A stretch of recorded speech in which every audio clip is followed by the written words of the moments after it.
It's been a long time since I've last uploaded anything. Almost 2 full weeks. Ended up sick for like 6 days, and then I had a lot of work to catch up on. You know how it goes. So it's been a bit. But last we dealt with the conflict between the two youths and their different political beliefs. Everyone left unhappy, and then we were going to go into the bookstore. You approach the door. Huh? Bookbinder, you got business here? Of course. I have a deep love for books, Neil. That's fun. Didn't expect that considering everything. I'm not a big reader myself, but I indulge occasionally. He sounds surprised. But it's just banter. You can handle it.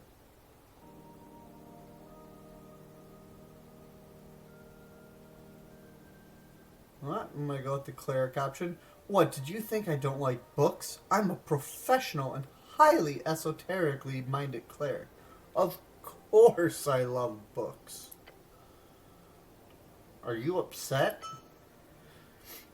He cracks a smile. Like, genuinely? Pfft, no. Slightly, yes. You feel a bubbling brewing. It is rage. Let's make a grumpy cleric noise. The goblin stifles a laugh. Yeah, well, maybe we shouldn't just stand here talking in front of a shop. You knocking, or are we leaving? We knock. Within seconds of the knock, the slit of the door slides open. Beyond, you see a pair of large yellow eyes glaring at you. Ooh. Bird. Is this pest control? The eyes quickly tilt to the left. No. Oh. The eyes push closer to the slit in the door. As they do, a bush of gray feathers pokes out. A bird folk. A cleric? Yeah, duh. The bird man behind the door ruffles his feathers. Xing Yilan's my name. If you are not pest control, I need nothing from you. Please leave. I have a ruined prayer book. Can you fix it? Prayer book? Yes. I've seen quite a few. Drop inside. I'll take a look. Drop it in. Yes, horrible. Saltwater, left swollen. You could have avoided the worst of this if the drying process had been handled better. I will rebind this foul mess for you. How much will it cost? We will see. It depends on the process. I will need guidance on the direction of the rebinding. The spells inside are lost. However, the style and the formatting can be saved. Using my skills, I can aim at something from the towers, which would be most similar to the original work. I could also focus on rebinding the style in the Druidic Ledger, or perhaps a grimoire of a dark and forbidden arts. Ooh, we can get an upgrade here. Now my charisma is already terrible, so I'm not going to go with that. My wisdom's decent and my intelligence decent. But I think I'm going to go with wisdom. That I will do. Return tomorrow, not while the sun rises. I am either resting or working intently during those hours. Anything else you want, or will you leave me to work?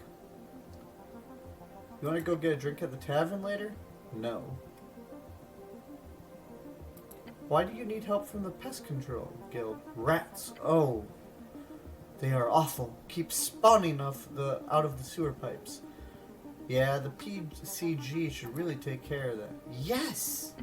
He lets out an angry bird noise. But the bastard guild leader, Torlim Slip, keeps telling me that they don't have time. No time? They have a dozen teams running around the city. No time. I've heard the big problem is that they cannot get anyone to do pest control missions at 1-star levels. The PCG has a ranking system based on the danger of any particular pest they handle. Of course, rats would be a 1-star problem. The halfways. We haven't relied on the PCG for years. We just don't have time for anything over a 2-star danger rating. It is very annoying. I have looked into it, and the problem is the pest control teams that join the guild only take on 1-star missions for a couple of weeks. Then they quickly start focusing only on the higher paying tasks. And all the actual normal pests keep on spreading throughout the city. It is a ridiculously idiotic system. So while all the mimics and monsters keep getting slayed, nothing is done about these darn rats. The Pest Control Guild uses a legendarily porous design. The problem is it's too privatized. If the city had full control of all pest control, then even the least valuable missions would be handled. Obviously. The bird takes a few breaths after his rant. Worst part? My nephew has a team himself, the White Doves they're called. And I've tried sending messages to him also, but he just says the same thing. Too busy, too busy. I could take a look at it. It does sound like a quest. If you do, I would be very happy. The rats seem to come from the sewers, connected with the city below. I could join the pest control. The all-man scoffs. Sure, and then you'd go and take all the big and scary monsters that crawl up the city, ignoring all the actual pests just to get a payday. No way, I'd work my ass off trudging through the sewers, catching rats for barely nothing payout, all for the satisfaction of a hard day's work. Really? Yes, I'm that good of a guy. Well, if everyone were like you, the city would be a better place. Thank you. Okay, so, getting that figured out. There's something else we were doing down here. We were trying to find someone.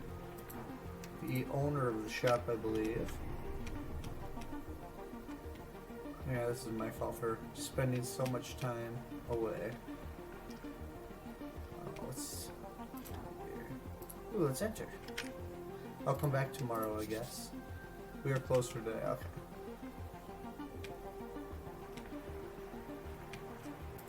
Oh, who's this? The dwarf gazes across the dockyard.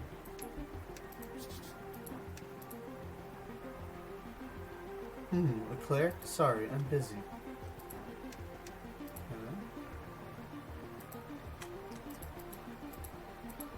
So what spells do we have? We have Dancing Light, Short Rest, Shield of Face, Grease, Cure Wounds, Charm Person. None of what seem particularly useful now. But we can go check on... What's his name again? Ah, yes, Snur. Let's try to behold him again. Oh, 21. Okay. This is the type of man who knows exactly where he is going and is simply going there very slowly and deliberately. He knows his expertise. His moves are calculated. His journey long. The esoteric is closely tied with scholarly arts. In the old days, no distinction between the two were made.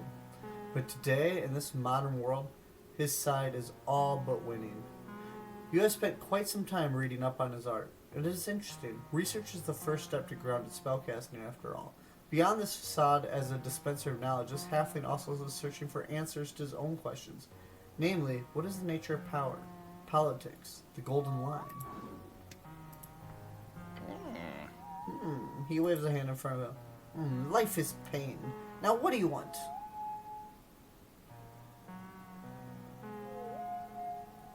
Where did you say I should look for this book you needed? He leans in. 120 feet. Straight down, in the city below. That is where the diviner saw it. How it got there? Who knows? Oh yeah, we have to go find this book. Alright. So... should probably just look at my quest tree. I don't know why I'm making this more difficult on myself. Okay, so...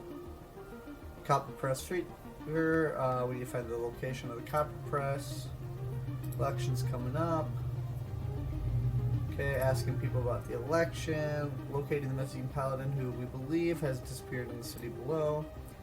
River Takey, you were about to lich us, but how did you survive that plunge? Okay, so you need to figure out that. There's a rhythm to Jor's Realm. It reaches deep, investigated on every level, so we're working on that. The Lost 6th Edition. As you're treating it, so that's where the rare copy is, somewhere in the dungeons of the city below. 300 pieces, you recovering the corpse in the lich house, seems fresh and ready to revivify. Okay. Class conflict. You've declared yourself Cleric Norvik 9 times. It's a grand title. Okay, excellent. So we're gonna get our thing back. So yeah, we've declared Cleric 9 times. Asgella 6. Okay, so we've completed that. We don't get to do anything for that completion. Okay. So yeah, that's right. We're looking for Coin Lord Darrow, whose handshake can be found on the hill.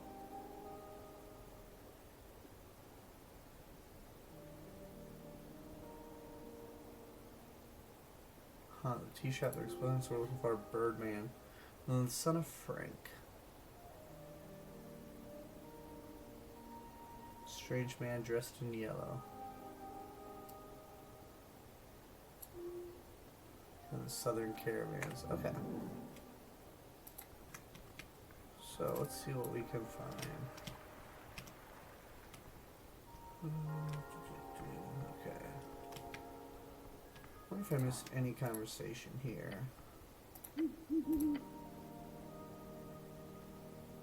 No, it's nothing about the tea shop. Let's go down to Pillar Crossing.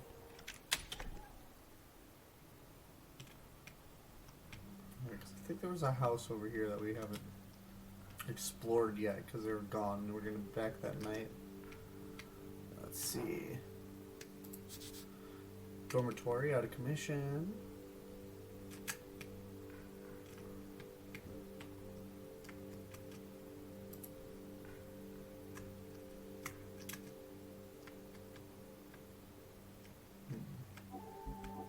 That's right. Okay, tabs. How we zoom out and find things.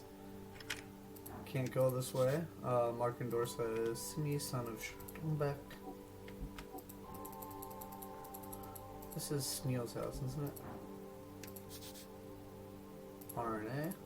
Let's check on it. Okay. No reason. Okay. Around and around we go.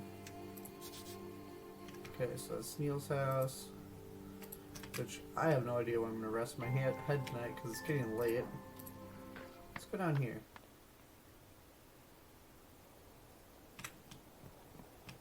Okay.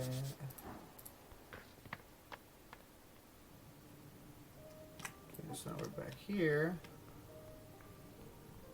Not sure if there's that many people to interact with yet. Maybe we'll just go down to the city below.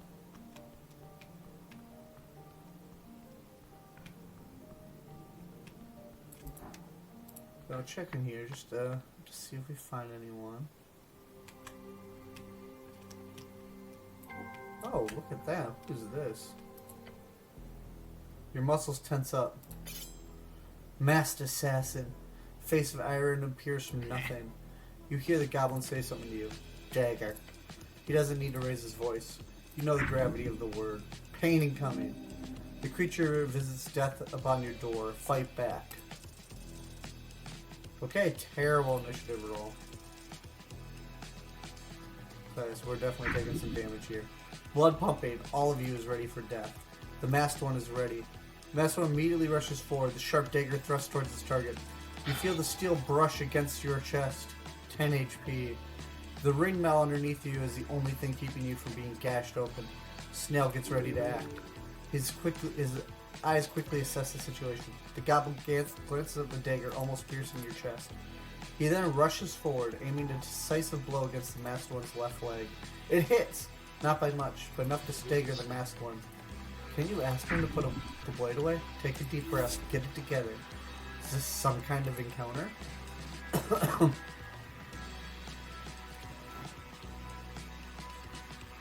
Lost my composure.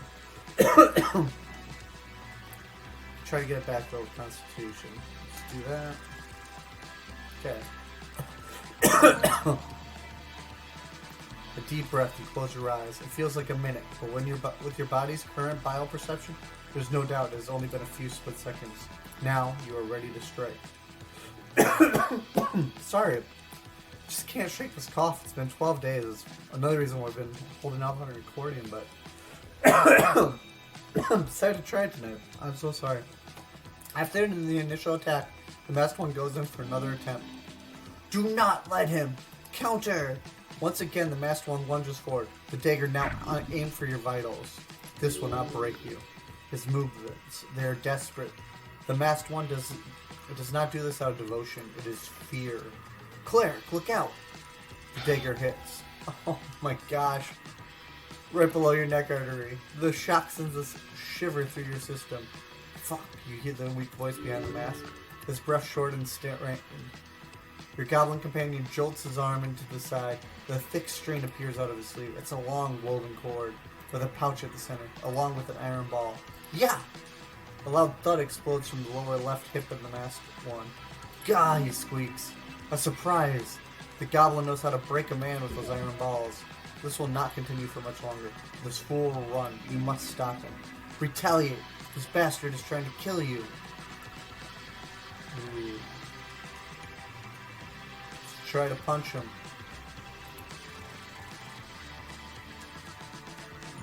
Nice. Okay, 22. You clench your gloved fist and ram it as hard as you can into the mask. You can clearly see it's made of metal. You knew it would hurt to punch him there. You also know it hurts more to have an iron plate break your nose. Ugh, he mutters and staggers back. The masked one seeks your death, but not a real fight. They will not seek further violence this day. Is it over? The masked one immediately starts sprinting away. Capture the coward. Let's go for it. Oh, nice. You rush after the masked one. Once you manage to grab an arm, it doesn't take long for you to pin him to the ground. He's struggling, but your grip is iron. God! A tingle. An esoteric tingle. Something magical. Magic. Oh, you need to. The goblin rushes after you, yelling, Get him! Ooh, let's try to grab the mask. I want to see who it is. As your hand gets close to it, you sense the intense esoteric energy surrounding it. You call. Asami. Udami! In an instant, the masked one is gone. Where'd he go, Sneal? The goblin looks around. Invisible? He swings his head around, as if fighting the air. But you had him! Shit! Was that teleportation? Most likely. There was something magical about him, I think. He rubs his chin. Someone once is dead. Are you, more likely? We must investigate carefully. Yep, add another one on the list. Adrenaline wearing off. Beware. Everything is a bit wobbly. Oh boy. Stand still, this is embarrassing. Cleric, do you need any emotions towards his neck? The location in which you were stabbed. Is he asking for kisses? That could help. Kisses? Try to stay conscious. Sorry? I'm asking, are you bleeding to death? You press a hand against your neck, right where you felt the blade hit. The area hurts, but more importantly, it is not wet. You will live. Nothing but a minor bruise. You can heal that with your magic easy. I'm fine. You got my armor. Really? Yep. Adrenaline is fading. You feel dazed. Aren't you lucky, he says, taking a deep breath. Guess we're gonna need it if someone's sending assassins after us. Even incompetent ones like that. Why would an assassin be after you? This warrants an investigation. This bloodlust is something deeper. A devotion. What have you disturbed? Who do you think actually sent that guy? No clue. Truth, the goblin knows nothing. But let's hope they're as bad at their job as that guy was at his. The mask was weird. Yep, gives me the creeps just thinking about it. Looked like some old ceremonial thing. Religious rites, sacrifices, cults. Couldn't be. The city doesn't allow that foul nonsense. That mask is surely just for show. Wouldn't be the first time some fanatic plays pretend. Cultists aren't exactly common these days, but could also be connected with something below. He snaps his fingers. We should ask Snur, your new scholarly friend. He might know a thing or two. Great question. My initial guess, an enemy of Lady Sageleaf. Furrows his brow. Won't let an insult like that slide. Perhaps it has to do with your supposed tumble in the river. Surely it must. The goblin's problem. Or yours. Death follows you, cleric. The ambient groan of Norvik's red rocks echoes below. The river coursing around, hugging you. Look down. You glare into the darkness, but you see nothing down there. Your companion clicks his tongue. Fuck this. Can't get away with that. Not on our streets. Give him a nod. He nods back. You stood your ground. Against the odds. That is commendable.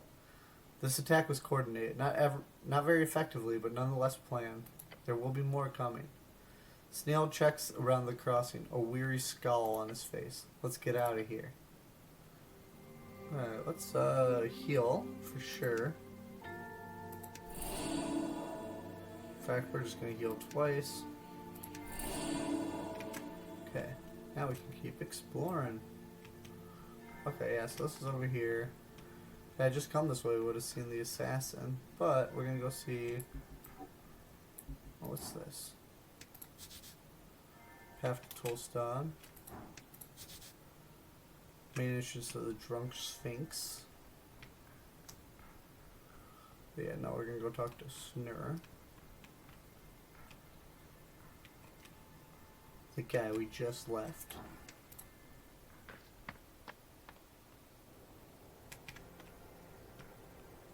I'm just gonna quickly run around, make sure there's nothing we missed over here. Yeah, it doesn't look like it.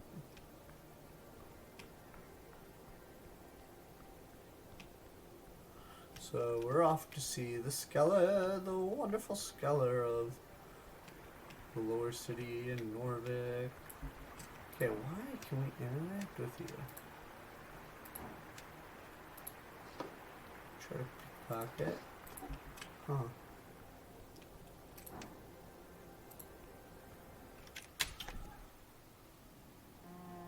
Okay. He waves his hand. Life is pain. Now what do you want? We were attacked by an assassin. Seemed like a coffin. Yeah. Had the siren mask on. Real creepy. Ah! Cults are not as common these days, but a few still spring up from time to time, of course. What did the mask look like? Green. Oxidized copper, maybe. Had lines across it. Seemed esoteric. Definitely esoteric.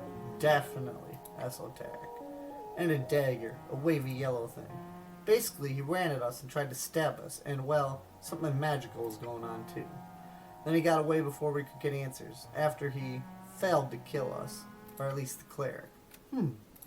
Well, not a cultist. No? Doesn't sound like it. Not any organized thing, at least. Sounds more like some lone actor.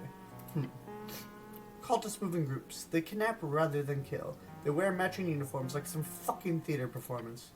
For all the cults I know of, Isuf's Dragon Cult, the Cult of the Elemental Evil, the various Titan cults, and all the borderland cults for the evil walking gods, this could be a new one. Or some minor cult history is overlooked. More likely this is a radicalized spellcaster, or a follower of some magical creature. If he's draped up in magic gear, it's more than likely a professional hit. Does anyone want you dead? Might have to do with the tea shop. The halfling barely listens to your comment and touches his mustache.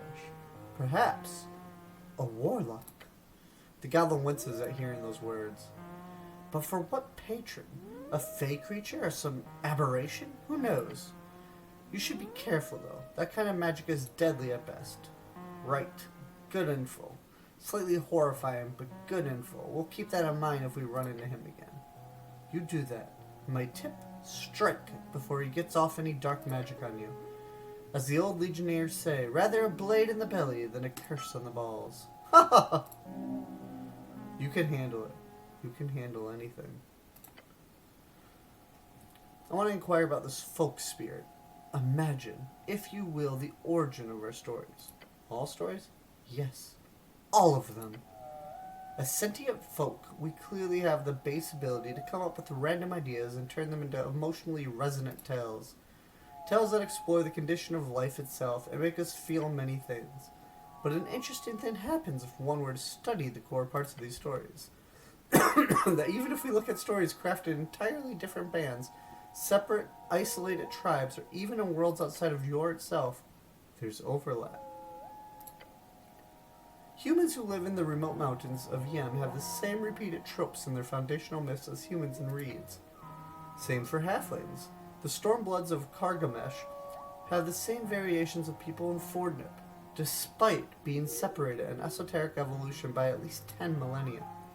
It's as if every folk is haunted by a spirit, like an unconscious collective dream of concepts and ideas that follow us, even when those separate folks originate from entirely different worlds. Could you imagine? Two folk arrive through two separate gates of yore. They are aligned with one another culturally, spiritually, biologically, yet they share those core myths. That is what I'm studying. That is very interesting, isn't it? Most importantly, it's provable. It's like a collection of collective unconscious. It's a type of collective unconscious spread across each folk type. A unified soul of the people. What happens upon a merger? What happens when two folk types merge? Ah, yes. He lifts a finger. No clue. He's honest. It's even harder to pinpoint due to the nature of merging cultures. In cases like humans and dwarves here in Norvik, there's more data, but not enough to say anything of note. But it seems to me like the folk spirit remains pure in a sense, in one direction or the other. For example, humans can obviously reproduce with dwarves, but the offspring is always aesthetically and biologically speaking very human, which does not make sense biologically. We are, scientifically speaking, different species. Dogs do not breed with cats, do they? The same effect can be seen in most functional folk mixed breeding. Logically, it should not be. Evolutionary adaptation dictates the creation of a mixture, not a one-sided creature. So it is theorized to be some type of powerful esoteric effect that allows this reproduction to take place.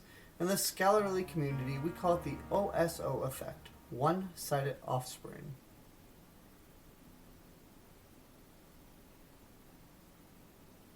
But does that mean that dwarfs would eventually stop existing in Norvik and just become human? That is a good question.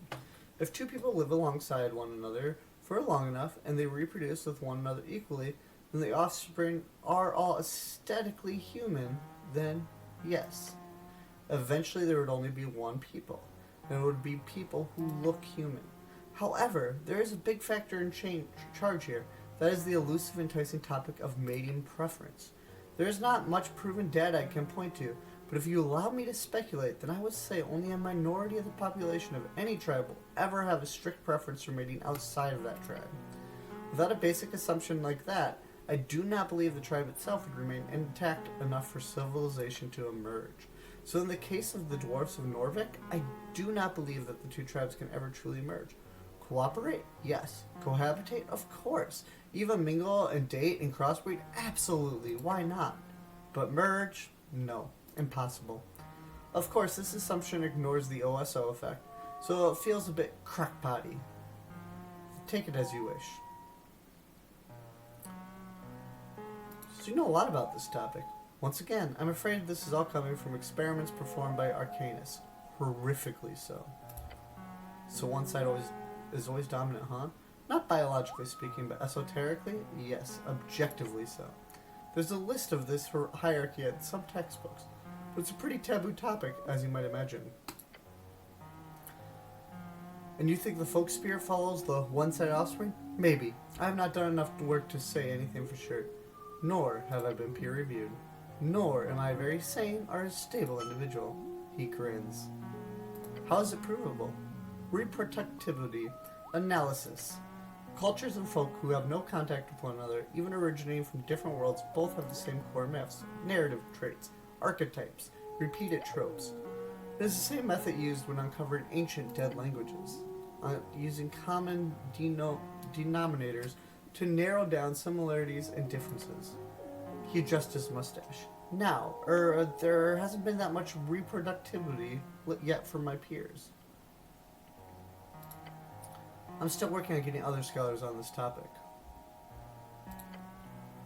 The goblin crosses his arm, ready to hear your comment. The halfling scholar leans back in his armchair.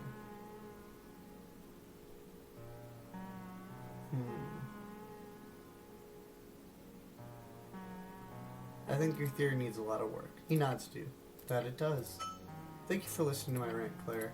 You as well, my goblin friend. You're welcome. What's this about alignment? Somewhat. I wrote my masterpiece on the subject. That should account for somewhat of an understanding on the subject, but not enough. Never enough. He sniffs. Can you change your alignment? Of course, any creature is capable of leaning in the axis, depending on the day-to-day actions. Who decides what's what? You mean the parameters of good and evil? Yeah. Many have asked that question. Look, like all things, it's messy. Let's say you're lawful evil. Okay.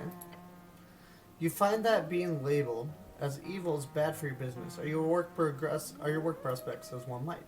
So you choose to donate a large sum of money to a charity that will inevitably help thousands. You might even save some lives with those spent coin. In this case, you performed an objectively good, selfish action for evil, selfish reasons. So what happens next? He points at you. Nothing. Ah. You remain lawful evil, but let's change the parameters. Instead, you are a lawful evil man who generally wishes to repent, to pay for the many evil things you've done in your life before. If this man performs a selfless action with the intention of selflessness, then all of a sudden it will begin a shift in his alignment. Intention is all that matters? Yes. This effect has obviously been studied for centuries. It's aptly named Alignment Intent Studies. I personally received my scholarship through studying delusional intent. We gathered a large amount of very mentally unwell people, mostly from local prisons and post-war reads, who truly believed in a very different worldview than most others. For example, this one man was certain that he had to kill his fellow man, or the world would end. One murder a week. An extreme delusion. However, any detection spell showed him to be neutral good, and he felt terrible about all the murders he had committed. He was not selfish. In fact, he was more selfless than most, willing to perform acts that horrified him in order to save us all. The objective outcome of his actions mattered not, no more than the outcome of the actions of a person under a charm spell. So what if you're not smart enough to understand your actions? That is what we call the sentience line. It's not exact. Animals, for example, are truly neutral by default. That is not a pure beast, but rather affected by esoteric forces on some level. That's a theory, at least.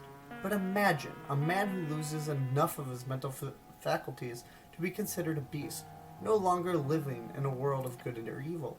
Let's say he was chaotic good beforehand. What happens to this alignment? Does he suddenly turn true neutral? Is he stuck at chaotic good, or does he somehow slide towards true neutral? Because that's another thing. There is no known way to perform a neutral action. All actions are either some level are selfish, selfless, lawful, or chaotic on a wide spectrum. But you can never just move towards the center. It's not allowed. How do you end up with your alignment to begin with? Are you born with it? No. All creatures are born true neutral. And all reported metrics show babies are unable to perform alignment shifts until the age of about 3 to 7, depending on the folk. But interestingly enough, it is shown that most people will only perform 1 or 2 alignment shifts in their entire lifetime. He scratches his cheek and sniffs a couple of times during adolescence. After that, less than a tenth of folk will ever shift again. That is fairly substantially verified data as well. So essentially, despite having free will, folk will always lean towards a neutral behavior over time. So we're slaves to our natures. On broad scales, when looking at data, yes. But it was Savetics who wrote, "There is no honor in branding a naturally selfless man as good. There is all honor in a selfish monster receiving the same title." Remember that.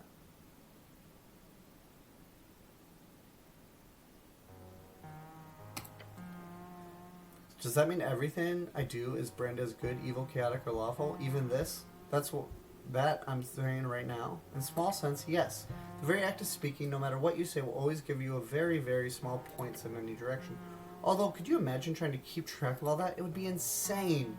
So no person would ever go to such lengths. So no need to keep track of stuff like that. It'll only drive you mad.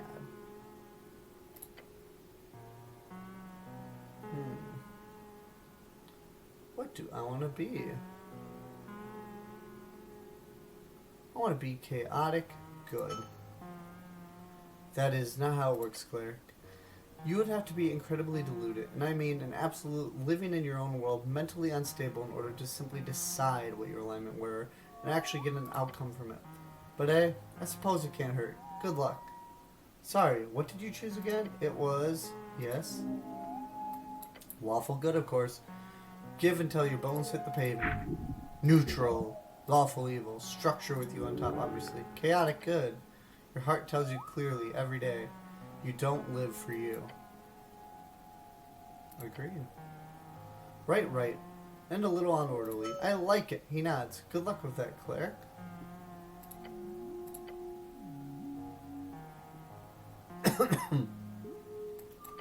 Okay, it's getting late. It's already 9:14. Let's go see what else we can find. I just really want to know what I can do with this guy. Obviously, since we can't interact with him, it's a hint of something to come.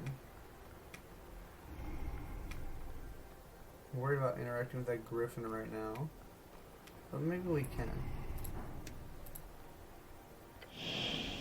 You approach ball feathers and wings and really sharp claws, a magnificent creature. This is a griffin. It is a somewhat intelligent magical beast. You will require to speak with animals to communicate properly, of course. You see a pool of drool forming underneath the open beak of the beast. Oh wait, isn't that? There's an entrance to the warehouse on the other roof. If you want to get inside, you're going to have to get past this bad boy. The mythical beast snores gently before you. I don't even want to ask what the plan is here. Ooh.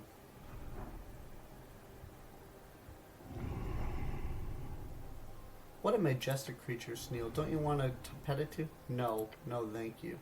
And seriously, be careful. I'm not cleaning you up your guts if that thing skewers you. Let's take the risk. It worked out. How does one wake a sleeping, grumpy creature? Let's try hugging it. Not immediately, no. The answer is simple. You sing. Clear your throat excitedly. Cleric. The goblin hisses at you and points at the claws. Sharp. A little lullaby will do. Oh, little birdie, spread your wings. Don't be afraid of the deep, dark things. Crawling and creeping and being so bad. Everybody wants you not to be sad. Oh, seems to be working. Griffin. Oh, so you can get past now. The beast didn't slash your throat yet. Wonderful. Thank you, Griffin. It yawns in a way you didn't think creatures with beaks could do, and gives you a tired look. I can't believe that worked. I can't believe you're alive. The goblin mutters under his breath as he, too, slowly shimmies past the beast. Sometimes it pays up to be handsome and talented. Okay. Let's go check this out. A ginger drink? What's that do?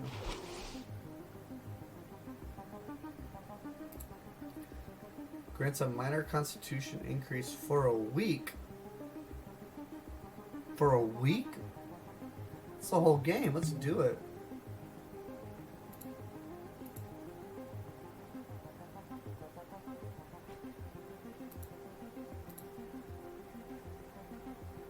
Okay.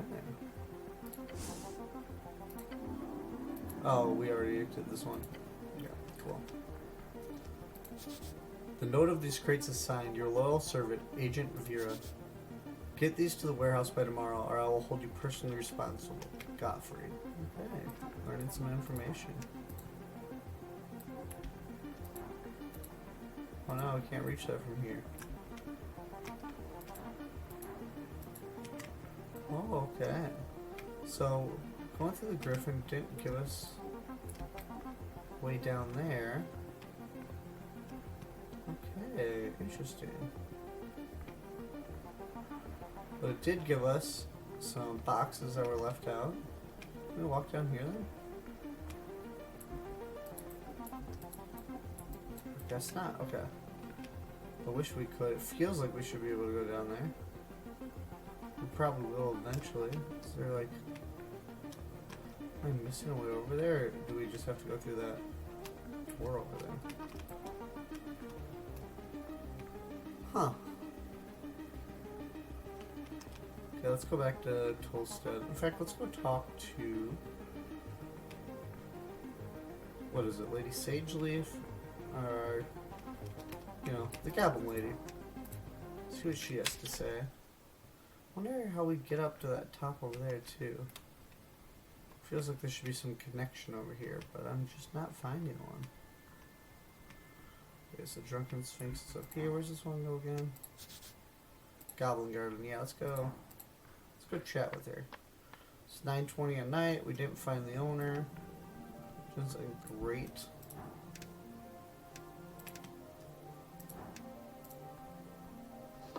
Oh no, we don't want to do that. We do want to engage.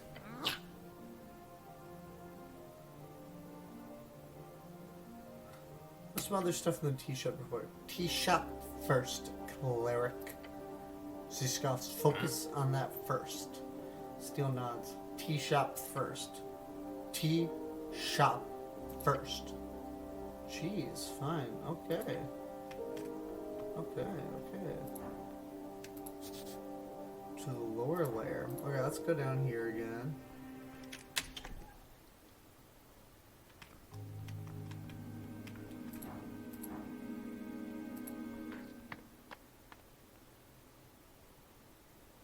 Still haven't figured out where I'm sleeping though. Hopefully they didn't reset the trap.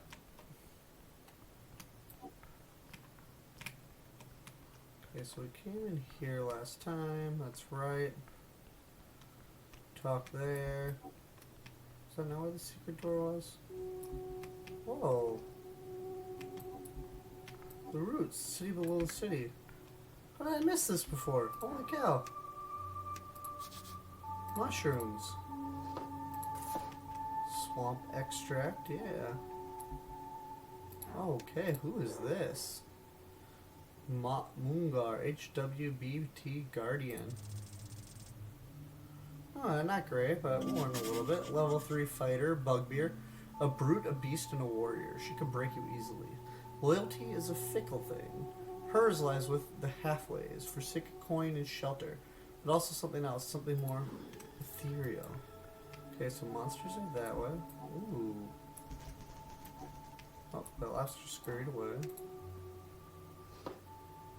Ooh, petrified longbow. We could just take it? Heck yeah, let's equip that. +1 constitution. Advantages in situations where we need a hammer though. The way I put it is here. Ooh, what do I want to do? +1 dexterity could be good. But I do want that for the hammer. We have the light crossbow too. Mace.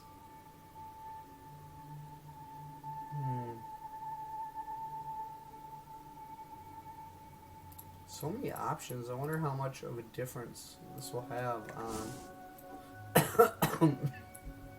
things as we move forward.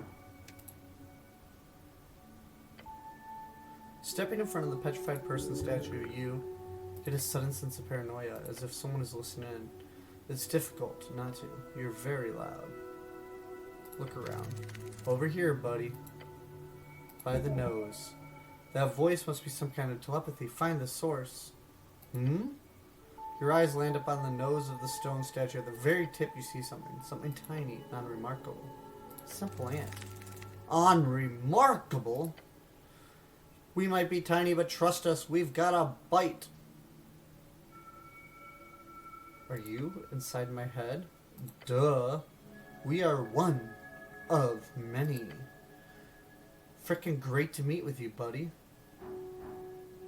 Oh, look at that advantage with...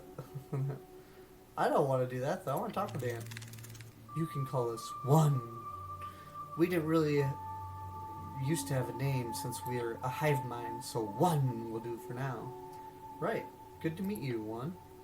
Yeah, good to meet you too. Hmm? The goblin stares at you and stares at the statue. You having a moment or something? Point at Snail. Explain this to my companion so he doesn't think I'm crazy, please. Right, sup, dude? You a goblin? Snail perks up and looks around. Psychic ant. Points to the statue's nose. Oh! He gets ready to smash it. No, relax. We're alone, and we just need to ask for a favor. The goblin stamps. Do you know how much trouble you cranium ants caused us? We've had to hire a specialist just to get you to leave. Yeah, it's a whole thing. But we left. You won. So let bygones be by the gones, as they say. He stares at you for a few seconds. Then he frowns. Fuck it. Sure. As long as you guys don't return, then fine. What do you want? We need your help. We were driven from the area a while ago, but we left me behind. We left me? The whole identity thing is really new to me. I've never been disconnected from the hive for this long before. It is really difficult. I wonder if I could join the hive. With that uniform, it looks like you already have. But if you help me out, how about we give you something in return? Oh, that sounds like a quest.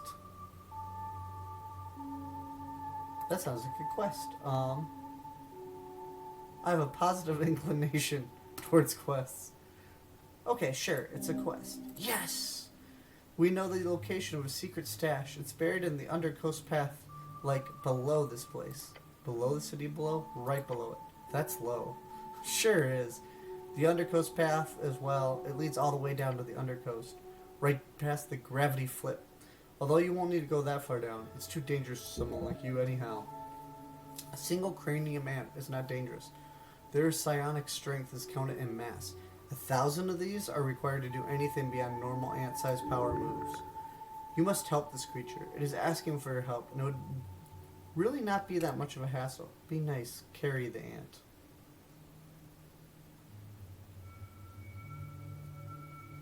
What do you know about the tea shop? Yes, good. The ant might have picked up something interesting about the explosion. Explosion? So that's what was going on the other day. Whole cavern shook. Crazy stuff. The ant clearly doesn't know anything. It's an ant. Hey, that's not fair. I'm a real perceptive, you know. There's some stuff happening after the shaking, I'll admit. A human in yellow clothing went past the roots. He did something esoteric to the hairy brute to get in. I assumed he'd come back screaming from the south tunnels, but I never saw him again. Ooh, okay. Let's pick the ant up. Yay! You're a real cool guy, buddy. We'll be sure to remember you as one of the good ones. Once I get back, that is. Alright, so, question time. We should go down to the Undercoast Path and then talk to the ant. Just pick him out of your pocket when it's time, or something like that. Let's put him in our pocket. Is he actually in our inventory now? Yes, he is. -2 strength. He's listening to everything.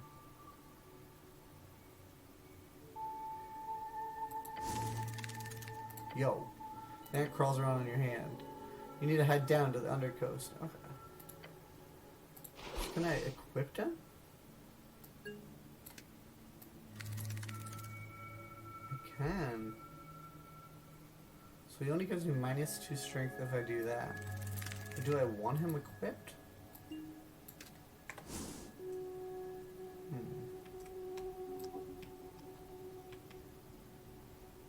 Okay, yeah, I'll talk to you in a second. Okay, another rat. Ooh. Shard of Jor.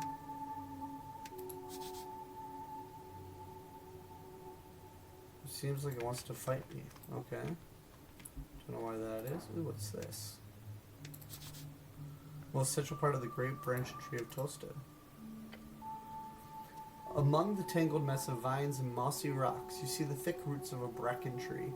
They crack open the walls and ceiling of this half-dwarven, half-antediluvian chamber, the natural retaking the artificial. It is beautiful. Let's touch the roots. They're soft on the surface, a layer of moss. Look beyond the roots. They are thick and create a vast tight forest. However, there is something there, a space beyond the roots. Hello? The tree does not respond. Alas, I don't think it's got a mouth or a brain. I guess you could talk to it with some magic. Then again, I'm no expert. Okay, so talk to plants is what we need.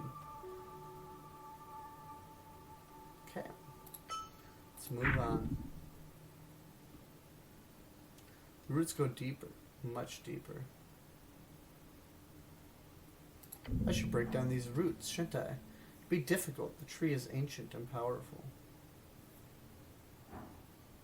Ooh. Advantage because of the hammer. Let's do it. Natural 20!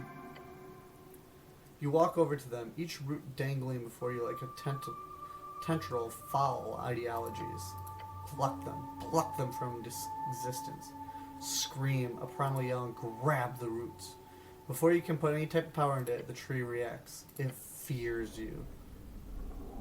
Oh, whoa. The roots slowly but ever so slightly widen, revealing the goods within. The cache has been revealed. Lord Pooh appears to allow you to loot its cache now. It's cache now.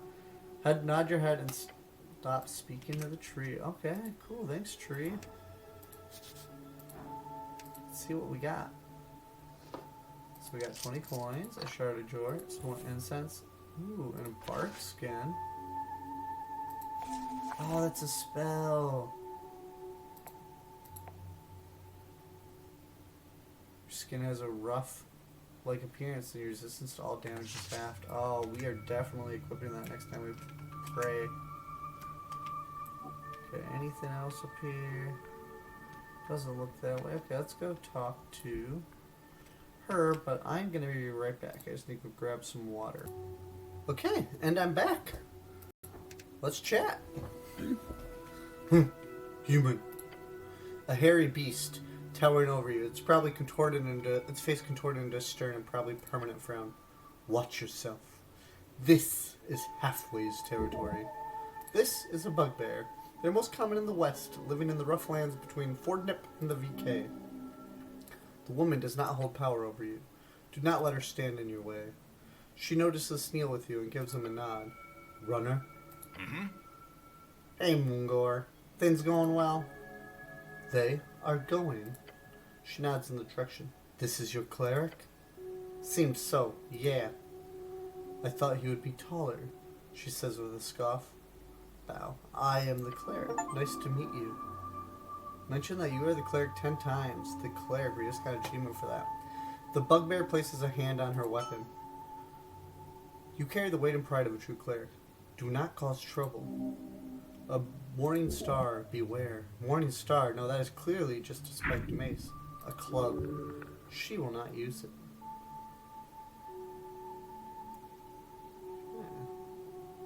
There's this glowing down here. Maybe that's always on the dialogue, I just missed it. Okay. I have some questions about the day of the tea shop explosion. I felt a slight rumble in the air. I was down here, guarding the roots. Just a little rumble? I'm assuming it was the most ferocious force of magic or nature, if it created a quake all the way down here. Have you seen a man in yellow pass by? She grunts. Is that a yes? I did. Are you looking for this man? Yeah, well, clearly. The bugbear shows you a deep frown in size. If you see him, stick as a knife in his heart for me. Wait, why? I saw him approaching from the pillar chamber. Told him to stop, to step away from the halfway turf. But that bastard, he cast a spell on me. That's awful. No, I was weak. I saw him approaching. He wore an ugly yellow robe. Then he said a few words, and I suddenly happily allowed him to pass. A charm of some kind. I was helpless, like a kitten. Gods, I hate kittens. You can fix her. You hate kittens? Yes, any child beast, really. They're too weak to survive on their own. There's a disgusting feature of their adolescence. You can fix her. I'll avenge your honor. I swear. Okay? You must find this man and punish him. The way you can earn her respect. Do what you want. I do not care. What else can you tell me about him? He had slightly darker skin. Unlike most pale humans in Norvik, he carried a backpack and several things. Tools. How much darker exactly? Somewhere between a tan heel goblin and pale fell orcs. That's very good information, thank you, she shrugs. Which way did he go? Through the south cave. She points towards the damp tunnel down the slope. I warned him about the monsters as he walked away, because of that darn spell. I should have hoped for him to be dinner to some hook horror or dark mantle, but the bastard turned invisible as he entered the tunnel. I hate wizards. I'm neutral in person. The bugbear lets out a grunt. Can I have that spell scroll you got? No, of course not. I got this as a gift. I can't just give it away. Please? No. Okay. Okay. Okay. I defeated the skeleton in the crypts. You did? Well, she looks you up and down. I am impressed. Less for us to worry about. Yes! What's it like working for the HWBT? They are good. Lady Sageleaf is a great leader. Her power is overwhelming.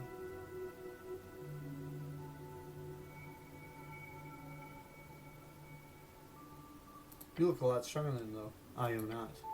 Do not even imply that, human. She looks away for a moment. I began a life here, a purpose. While I do not enjoy living among your kind, the goblins are fine people. Thanks. Not you in particular, Weasel. Weasel? I don't think I deserve to be called that. Do you do anything else down here? A hobby? A hobby? No.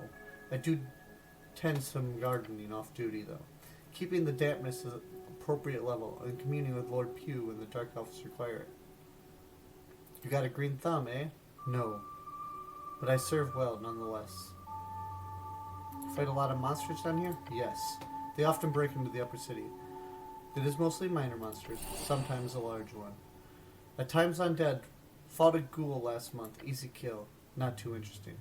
It is my great pleasure to best a dangerous foe.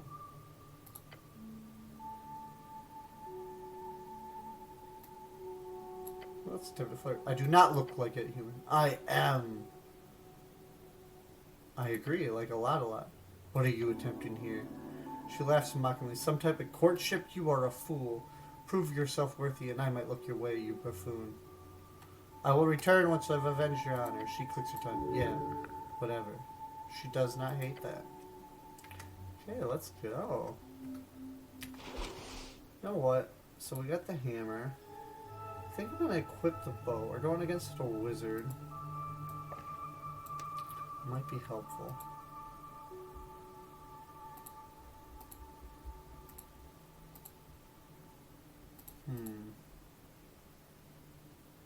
Can you use recover third level spell slot?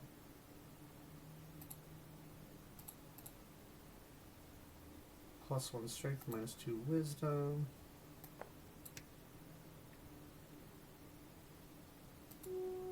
+1. Ooh, but no.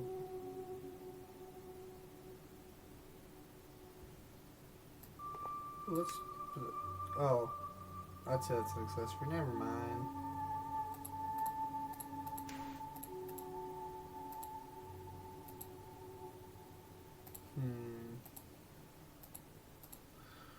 I had something that consumed. Oh yeah, here we go. First level one. Let's do 2 of those, and then head on down.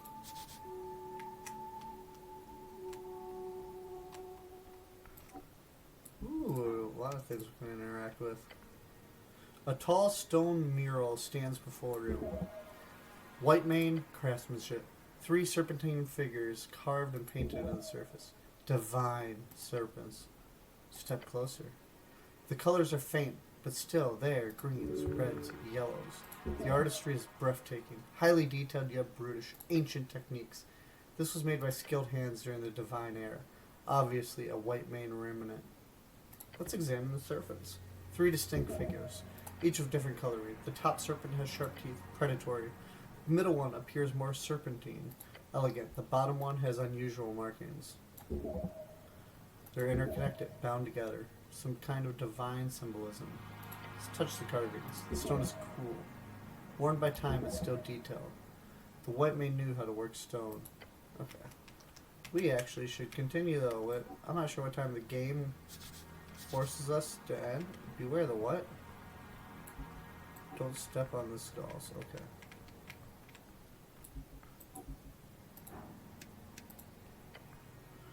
Strange markings cover up the cave walls, painted in faded pigments. Humanoid figures, simple, primitive. Red and white against the dark stone. Multiple figures depicted across several surfaces. Let's examine it again. You step closer to inspect them. The style is unsettling. Crude stick figures of circular heads. Arms spread wide. Kind of ritual or dance. Okay, let's try to analyze the...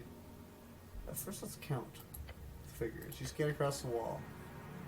3 distinct figures, each a unique design. Sneal, your people ever make art like this? Goblins? He laughs.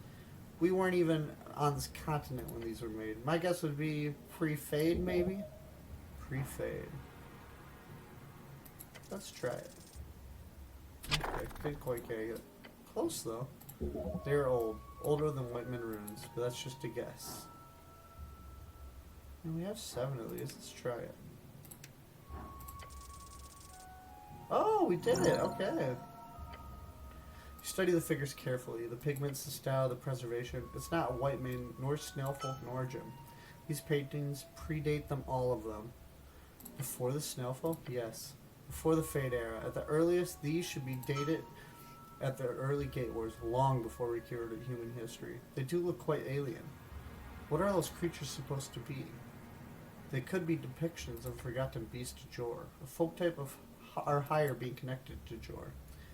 Though the less exciting answers would be they are rare aberrations, depicted by whatever people inhabit asking before the Tolan Klatal.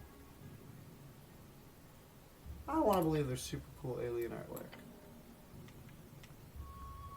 Okay, so look out for skulls.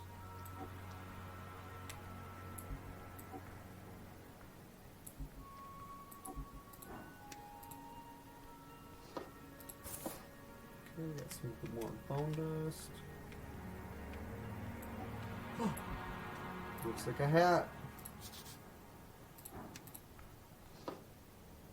Fancy hat. A yellow hat. You grab the smooth fabric. It feels expensive. Your companion looks around, a bead of sweat rolling down his brow. Our Frank must have gone through here. Keep an eye open. It's your hat now.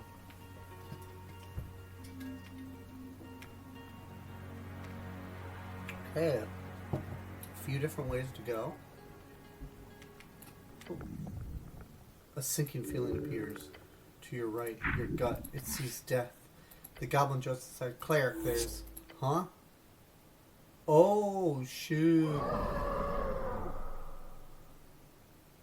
That is creepy. I did not see that coming. You. Oh, no. Let's roll initiative. Okay, 13. Better. Oh, 12. Oh, Sneal, natural 1. One of the stigmatites has spouted a particularly nasty looking maw. How did I not notice that thing? It was hidden perfectly. A monster? Punch it. Once you get control of your muscles again, that is. It appears you have been ambushed. No shit. The thing, it was perfectly hidden. Now, you're at its mercy. Is there really nothing I can do here? Pray. Waste of time. Try screaming instead. Oh, I guess all we can do is be surprised. Floating around the shadows of the cavern comes a long tendril. Flies towards you like a ballista firing a long, fleshy snake. In an instant, it's wrapped around. You're everything. Fool. It's tight to... Oh, yes. Only 1 damage. It's tight to the script and flows you around. Your ankle is crushed. You breathe through the pain. Oh, no. Scream and wiggle. Then the tentacle pulls back, dragging you, flinging you against rock and rock. Grab something. Don't let it. The roper has you. Its tendril fastened like a lockjaw around your entire leg.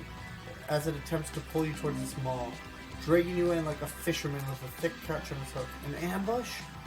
Goblin attempts to spring to action, but he's too late. You're prey, and you will break its stomach once consumed. You're doomed. Your leg is broken. There's still a chance. Find an opportunity. You're feeling sick.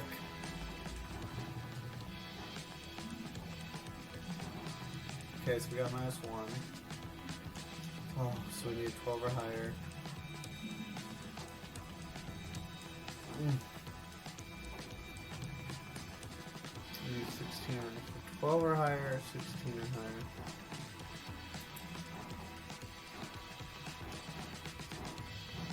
Oh. Just strength. No.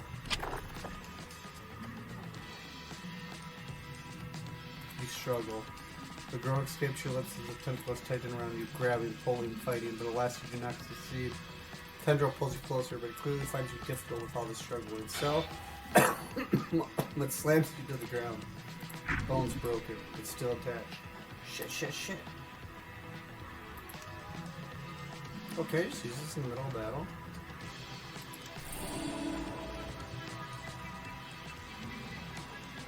I didn't realize that.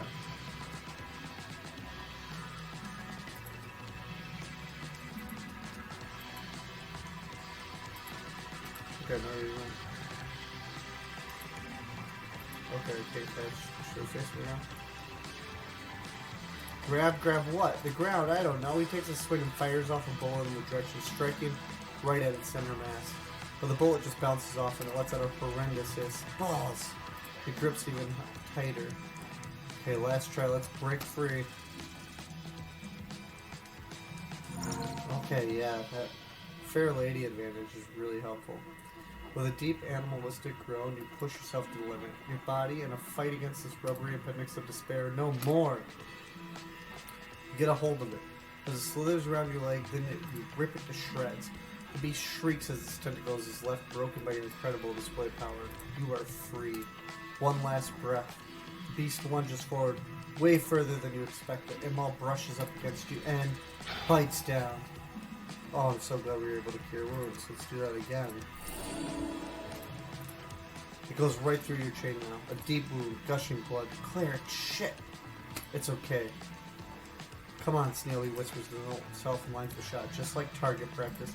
With a snap, he launches a bullet. It hits the beast right in the eye. Yes, take that, you piece of shit. It roars and it's bleeding from its central eye, but it's standing still, now just angered and maybe a little sad. Just one more shot. Keep it distracted. This is the end. The beast will be felled. DC 20. Okay, so we get +6 with the thing, so, okay, let's do this. Okay, yep, this should be 20. Yeah, okay. With force. In a perfect form, your fist makes contact with the beast's horrible unblinking eye. The softness of it molds around you, and a flood of warm, disgusting, yellowish blood begins to flow out of the hole. It shrieks and pulls back. The terrible noise disappears into the abyss. Tentacles writhing, the roper blindly flees. In its panic, it runs right over the edge. You fill your lungs with air. Your knees are weak. The goblin leans on his knees and groans. That was tight. But well done.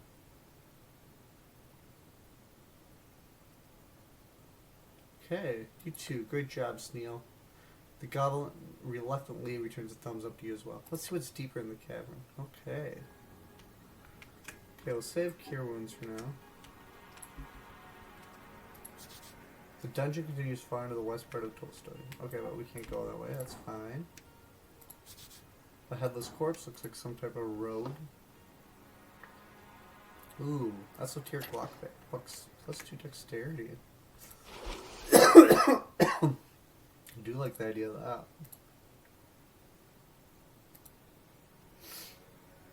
Oh, this is really helpful, but I'm going to get rid of this for now. Swap it out for that. Gosh, I need more books here.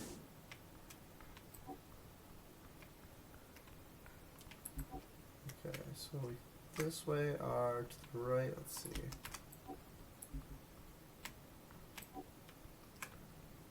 So the right is where we felt death. Let's go there first. We'll put these barrels here. Whoa. Okay, so that opens. Okay. Another one-way door. Let's not go through that yet. We'll come back. Unless it turns out that's just permanently open. Can we not get past these barrels anymore? Okay, there we go. So we'll come back to that. After almost dying so many times in this game, I feel invincible. No matter what comes our way.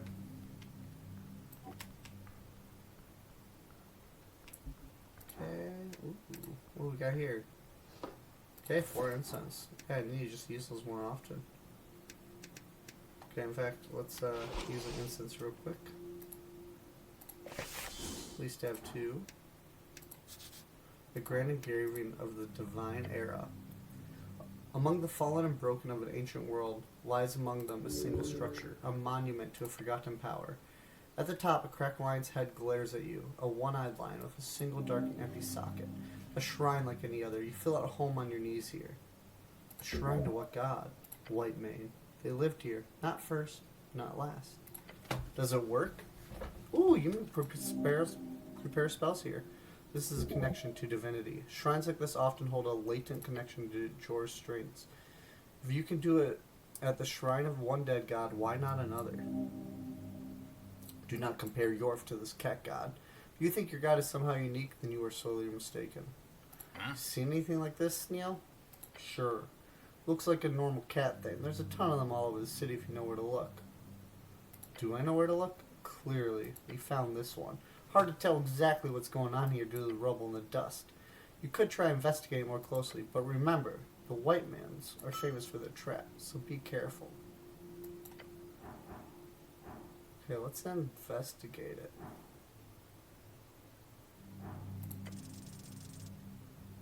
Okay, we passed it. Barely, but we passed it. Your gloved hand glides over the markings at the front of the shrine. There's something there, inside the stone, and it's text. Tracing your fingers, you recognize something is written faintly, scrubbed down over the centuries into the surface of the shrine. It says, El Ojo Rojo Vigilia Tus Logros. You take a step back and mumble to yourself. It means, the red eye watches over you.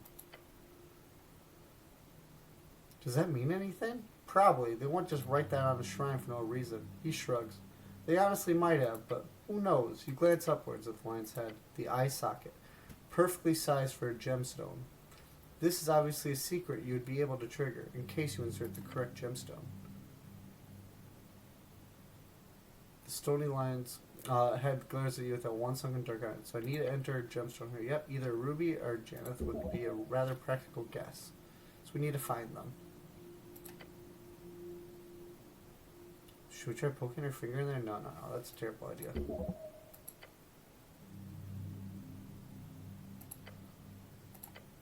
You do so, stick it in. First an inch, then two, then your whole index finger. This is a great way to lose a body part. There are many tales of drunk voids that consume any insert of it. Okay, let's do that. Slowly pulling out your index finger remains. Phew! Okay.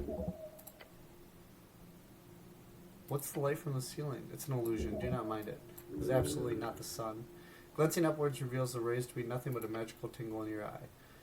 Theirs is no esoteric pocket, but it most likely once was. Okay, so for level 2, we'll prepare bark skin. We keep grease, yeah. 'Cause I don't really care about using detect alignment right now. I guess we could just take it anyways. Sure. Okay, so we need to come back here after we have a ruby, or sapphire or something. Why did I think I had picked up something like that before? Oh well, it has been too long. Okay, let's go back down this way to the one-way door. Maybe we'll find the wizard. In which case, we should probably actually cast bark skin. So that'll be for 4 hours, so that should get us through, or at least the next encounter. There's a potion of healing among these empty bottles. Okay, hell yeah. Take that.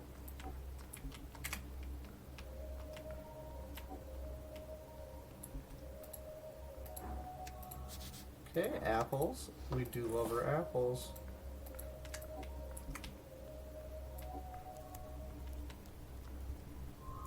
Ooh, I wonder what that is over there. Okay, anyways, behold, a grill and some crates. HWBT crates and esoteric stove. At the end of the sewer path, you encounter stove. Around it sit some crates and what looks like a rank bedroll. This is a camp. The goblin looks around the dark, damp tunnel. I don't like this one bit. Fill the stove. It's not entirely cold. Recent, huh? Is it normal to camp in a place like this? No, cleric. Novark's sewers are notoriously dangerous. No sane person would rest here or survive. Look around. Some rats scurrying around in the corners. Nothing else. What are these crates? Leaning in, you see symbols hatched on the corner of the crates. HWBT. Huh. Goblin inspects them as well. We've had shipments going missing on water lane in periods. Now I know where they end up. He taps the crate. Spices. Potato. Yes, it's food crates. Just food. Over time, it's been a lot. Yes, these crates hold food. Why food?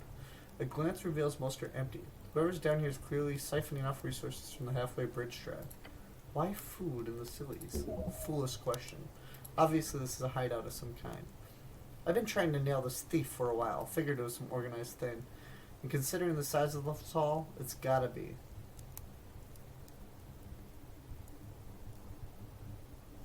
Why food? You know, I've been asking myself that very question. And I could never quite figure it out. But look. The goblin shoves the loose lid of the crate, revealing empty inside. Could they be shipping it someplace else? It doesn't look like it. Whatever they're doing, it's being eaten here. The goblin shudders. Off the top of your head, you calculate that 3 full-grown adult human men could live off this mountain without problem. Or one very large creature, like a Loxorari or Minotaur, a hunter. And you never thought to check the sewers? Of course not. It's not even connected to the water line except for the waterfall, and that's... He stops and squints at the water. Those motherfuckers. You see what they're doing. I have a feeling you're going to tell me. They've been dumping crates into the water flow, then catching them down here, probably with a net or something. The goblin glances around the tunnel. Diabolical. I'll be impressed if it wants under my job to keep track of this shit. Uh-oh, comes creeping. Look at that dude. What do you propose? Should we guard and see if they come back? Possibly. We could also go and get backup. I know we're on a T-shot mission, but... Let him continue. This is kind of a big deal for the halfways. They Sage Leaf will be happy to finally get this thorn cut down. We should go get backup. Yeah, probably for the best. I somehow have a feeling that whatever is eating all this won't be too happy about us finding the stash. Right behind. Honestly, this whole thing is creeping me out. You're telling me. You are, objectively.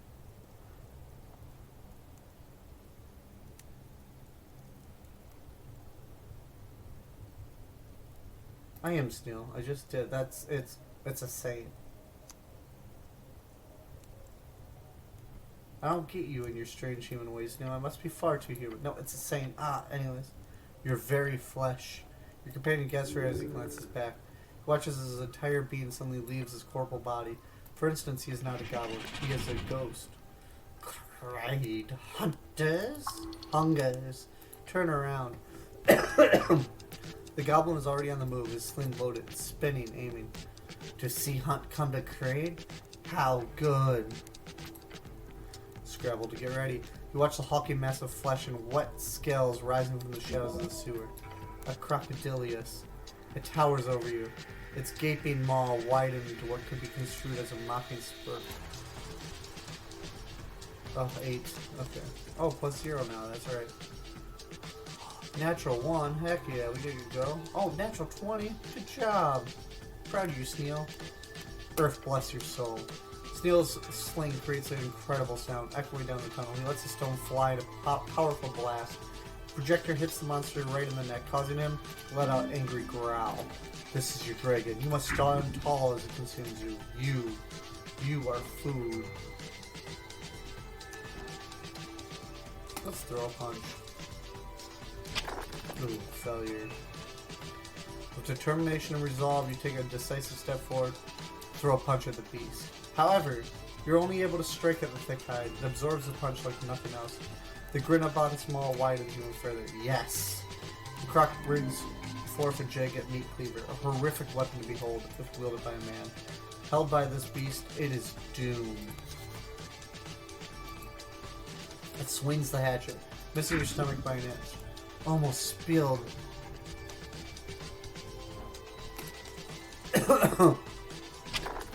Oh no, we're not dodging anymore. The second strike, however, goes just where the beast wants it, into your lower thigh. frustrated shriek? No, one of pleasure. You are a rabbit, escaping slaughter. Parade enjoys. He squints at you, lets out a grunt, and lowers his weapon. Huh? Your companion takes a step back while keeping a weary eye on the beast. He's not sure if he should strike again or see if there's some strange piece to be found here. Gah! Crane is bored. You are cleric, no? The goblin takes a deep breath, then he hisses at you under his breath. Do not push your luck. I am the cleric, yes. Get it right. The crocodile's beast tail whips around, sending dust up into your face. Do not be trouble, and Kraid will not be trouble. The beast lumbers over to the encampment. You look on, heavy breath. Snail leans on his knees. He appears to be shaking, adrenaline running out, weak knees, dizzy skull. Kraid sits on top of Kraid in front of the little stovetop. Hunt is done for daytime. Now is rest in cooking. Okay, let's behold him. Not great. So we could tell nothing. Let's talk to him a little bit. The hulking beast looks at you with deep hunger. Your gut biome quivers. Kraid greets human. Have you seen a man in yellow going past here? Kraid has seen this, yes. Oh, you have? Yes. Kraid saw human in yellow go past. Kraid meant to eat such fancy human, but the human was fast and turned invisible before Kraid approached. Kraid did hear yellow fancy human speak to himself while walking past. Human said, "Where is that damn secret passage again?" Secret passage where? Kraid does not know. So he went into the dungeon? Fancy human come from southern caves, go into dungeon. Yes. Thank you for telling me.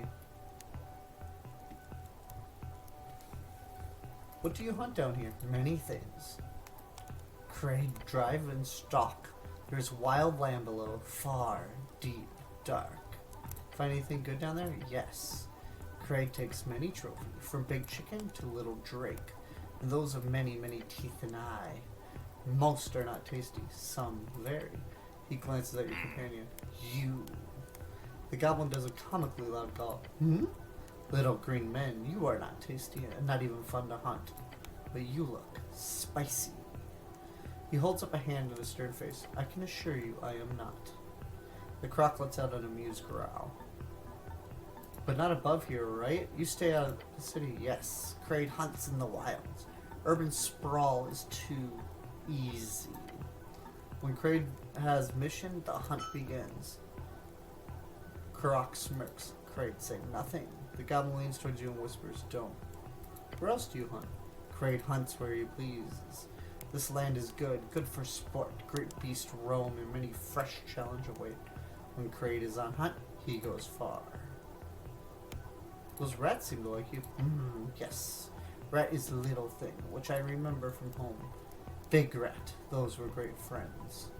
You had big rats where you're from? He lets out a happy growl. Big mushy swamp rat. The gayest of little rodent. I hunt as little, then as big. I follow, I learn. Big rat is great hunter. Little rat has much to learn. But they will. He turns and whispers, let's not get too friendly with the rat-loving killer croc, alright?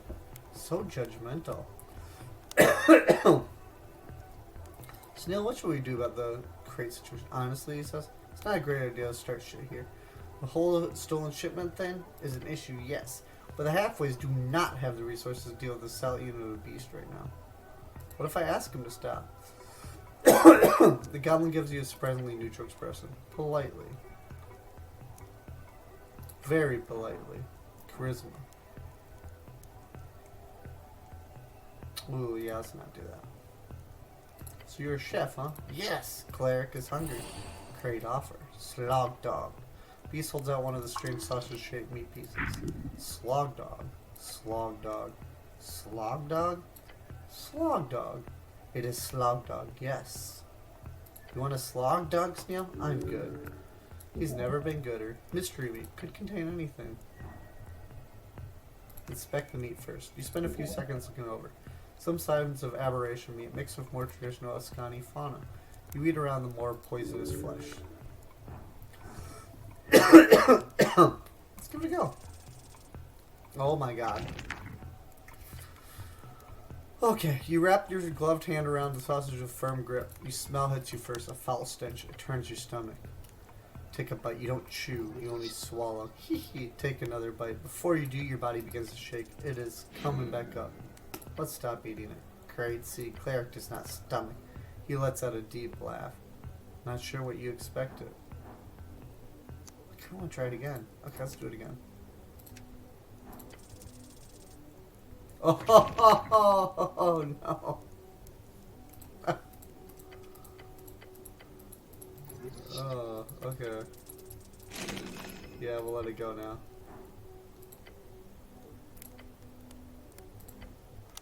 Okay, that was fun. There are sewers below the waterline.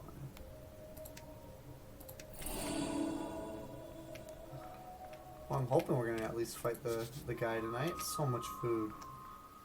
Wonder what's gonna happen. Am I gonna like pass out from exhaustion eventually? Esoteric pocket of void. Can I not walk into it? So we need to find a secret passage.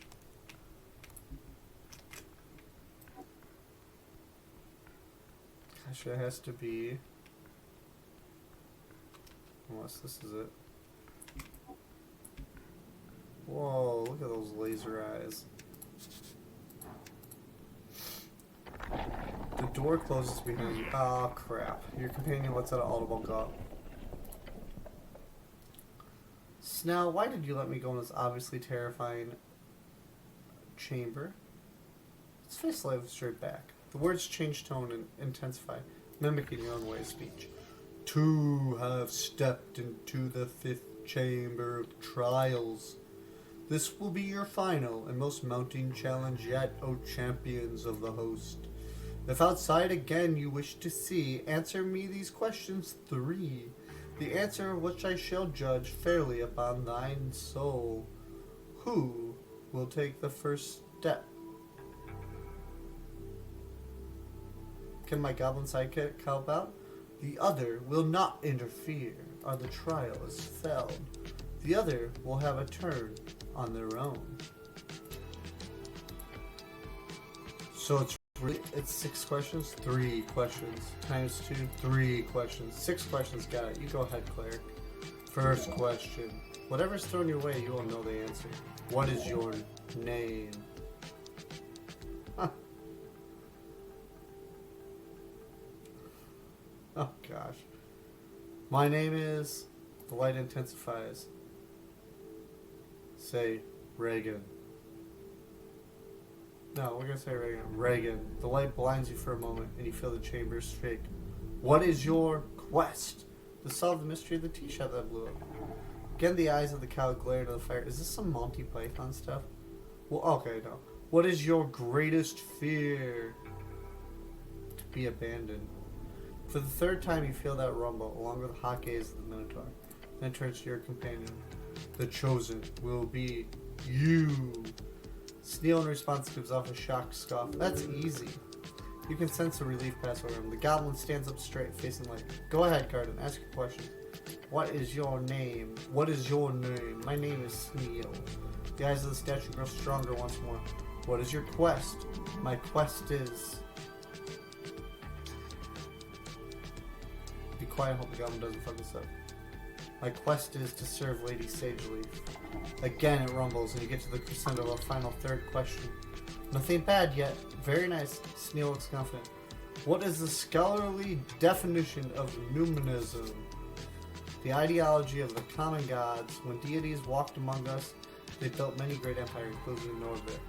His face drops. Panic. He does not know. It is the rule of gods.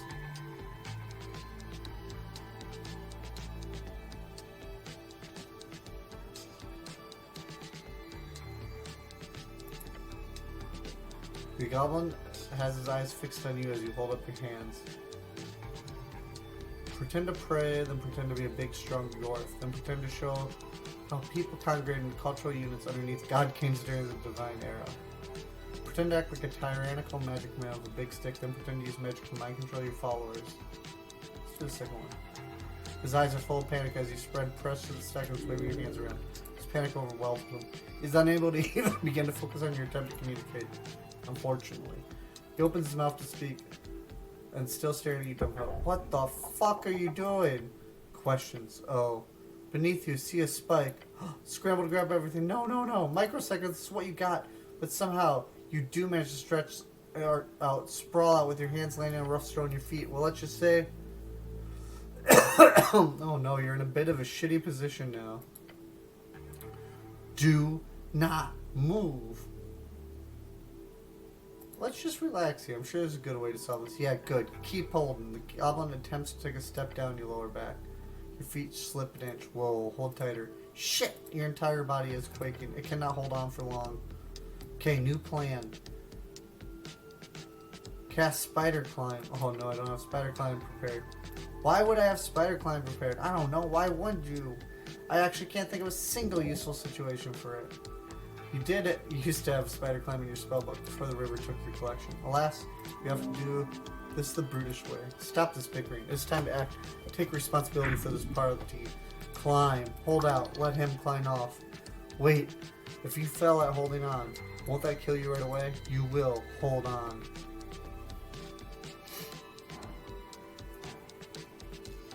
Okay, let's try to do Constitution to get him off. Okay, success. You can hold. Do it, I can hold. Fuck it, fine. After a moment of deliberation, the goblin scrambles off your back, using your helm as a stepping stone and leaps to the edge of the pit, but the flesh is firm. His claws find purchase on the stone. He pulls himself up. Okay, I'm out. A few agonizing seconds later, climb up the sides. The voice starts up again as you do. You have braved the pit of wrong answers. Breathe and stand. Wobbly but firm, you stand. Step forth and claim your prize, the plundered eye. I hate this place so much, companion mutters. Again, just to reiterate, Snail says across the gap, this place is somewhat dangerous. Well, I don't know that. How would I know that? It's basic political theory. Goblin gives you a frustrated but ultimately relieved sigh. The statue is now entirely silent, and you hear an esoteric boom coming from between the drawer and its legs. That sounded unlocked. It was the exact noise of an arcane seal makes during breaking. Well done. The Minotaur's riddles are properly conquered. They were not riddles. A strange exercise, but one you met well. To think of all the people who have met their end in a place like this, it is quite depressing. Awesome. Let's see what kind of bling that cow is hiding. Let's see, I hope it's the ruby. Ooh, okay, perfect. Oh, it becomes a first level spell slot every 3rd hour. That's cool. Okay, so let's go put in this. Let's continue down this way. Yeah, no, we're going to go back and put in that. Then we'll continue forward.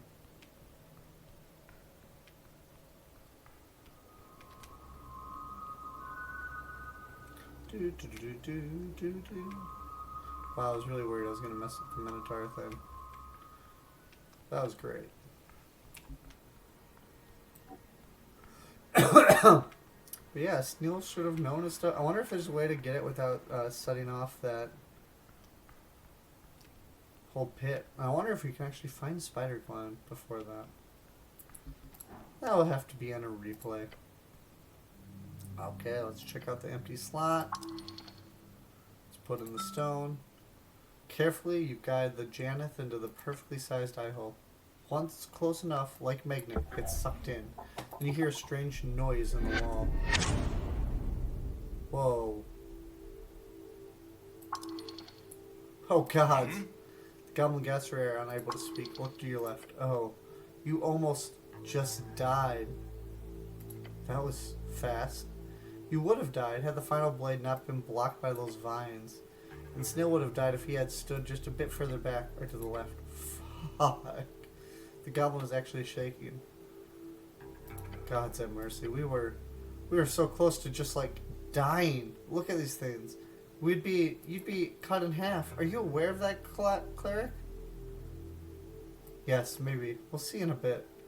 I've heard of delayed responses normal in these situations. Heard about a guy that got an arrow through his skull once, like straight through. The goblin tends to talk a lot when he's in emotional mode. This fucking guy, he just kept walking around like nothing happened. Like he was just... With a brash crack, the front of the shrine pops out of place. The goblin jumps. A deep rumbling voice wanders through the chamber as a lion's skull begins floating out of the shrine along with a ghostly halberd.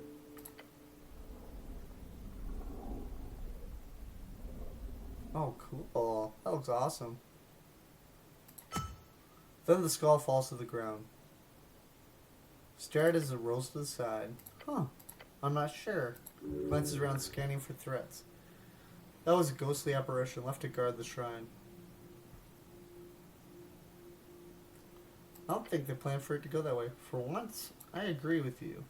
The skull's on the ground before you, and the halberd is just floating there, all ghost-like. Be careful. Loot them. Come on. Yeah, we'll loot them.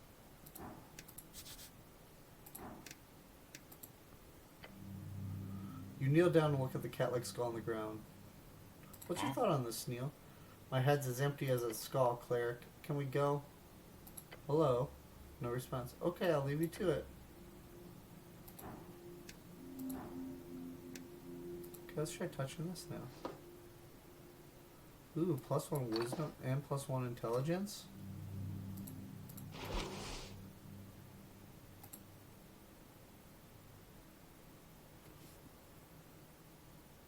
Oh, it's not really materially bound.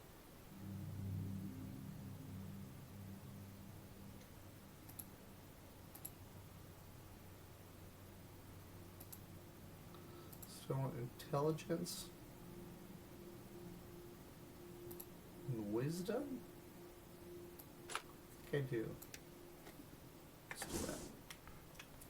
-1 on dexterity, but I was already committed to low dex, low charisma.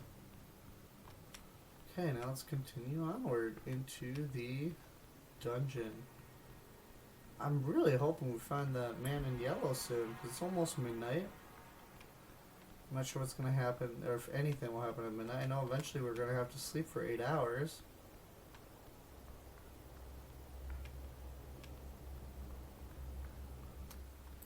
So I want to get ready for that.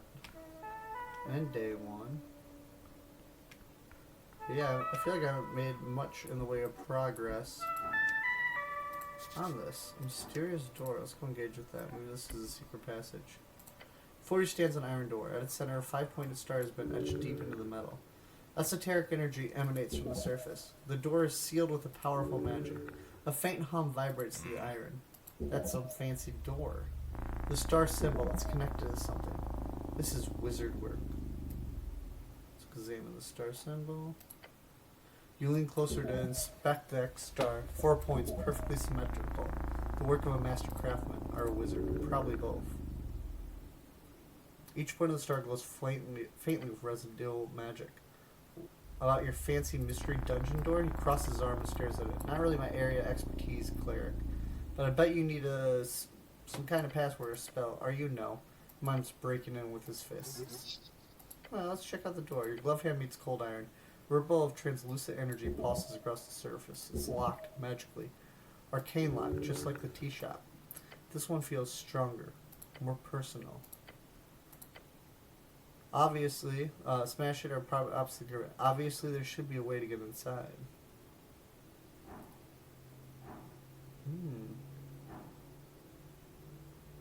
Ooh, -10 DC. The esoteric lockpick is ticking. Okay. What kind of magic is sealing this? Arcane lock without a doubt. Powerful stuff, higher level than most seals you've encountered. Whoever placed the spell knew what they were doing. Star's likely a focus point of the enchantment. Can I dispel it? Dispel magic would work theoretically, but this seal feels particularly robust. Is there a password? So they often do. I guess it would be difficult, especially with the wizard seal. They tend to be creative. Can I break it down? The door is iron, thick iron. Breaking through metal and magic, this would require immense strength. And the seal might fight back. You know, but we do got -10 from the esoteric lockpick. You reach for the door handle and pull, nothing happens. The door is completely sealed. Let's look for a keyhole. Search the door's surface carefully. No keyhole, no lock mechanism at all. The door doesn't open with a key.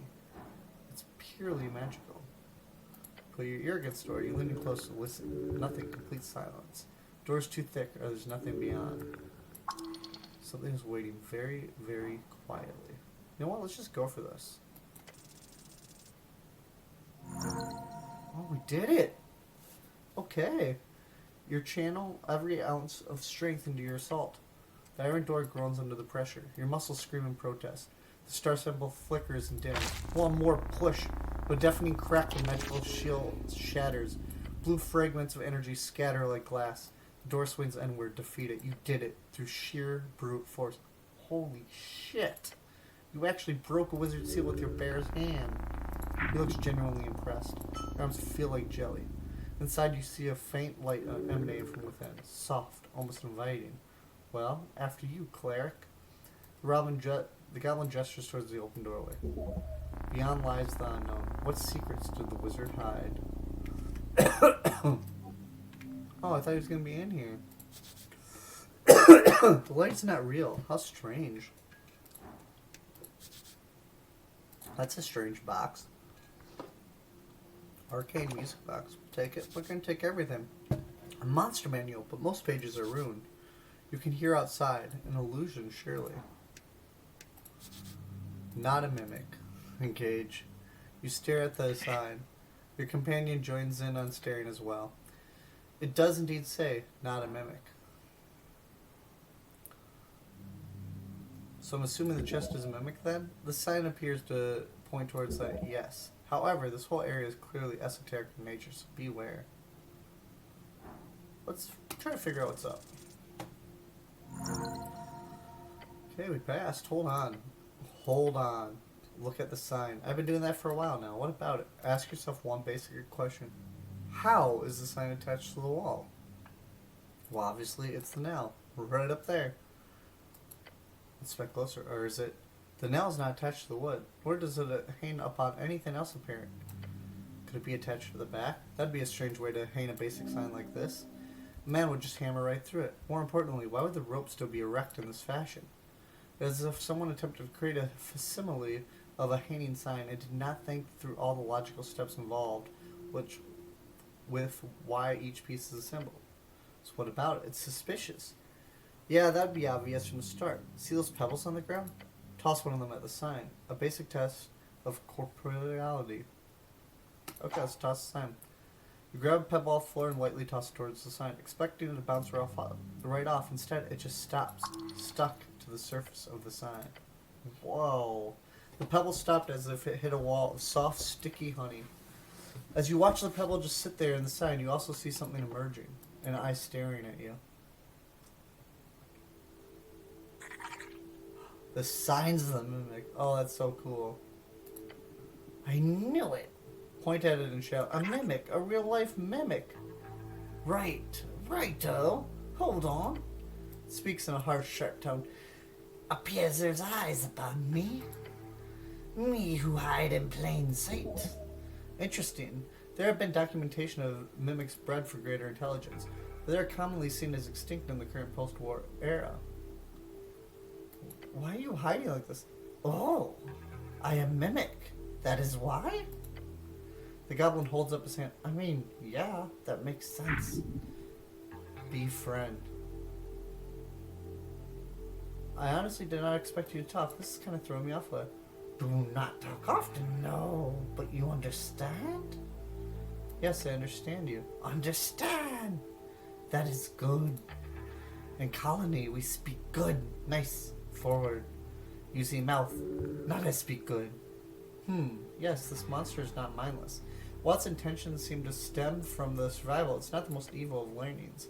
Perhaps you can, indeed, hear it out. Are you friend? Its eyes stare at you, unblinking. Its mouth slowly opens. I am friend. Friend?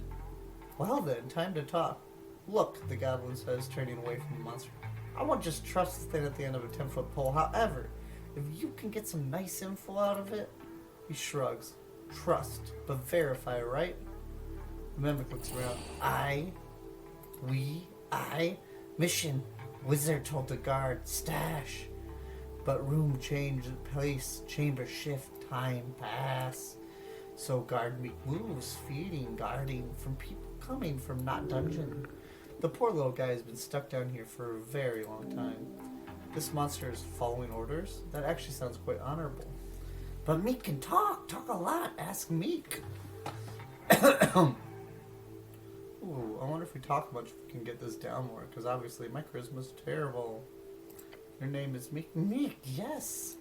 That is a great name. Yes, yes. You must be lonely down here. Nah, not alone always. Colony is somewhere in past and west. Long time spent in colony. Most are very dumb in colony. They do not enjoy smart. They kick out, not allowed smart. Anti-intellectualism truly is a cancer upon a realm. Intellectually? Not good, no. It is curse, smart curse. What do you know about this place? I know much, R. It shifts around a bit, swaying its gaze. I know danger and secret. Place is full of danger and secret. Master told much and shared little, but Meek knows, Meek knows. This mimic could be useful if it shared its secrets.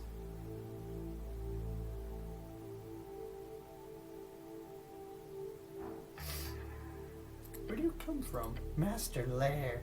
It is not close. Place change shift. Here is not where it once was and will be. Suddenly a very complicated system. So you're guarding something? Yes, yes. Mustache is gone, lost our master. But some is here. Where's your master? Not here. Not here. Master gone. Meek alone. Relate more to this monster right now than you do with most humans in the streets of Norvik.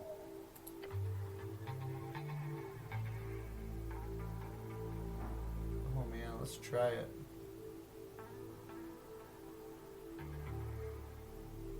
Oh, okay, here we go. Oh, we did it! Yes! Right.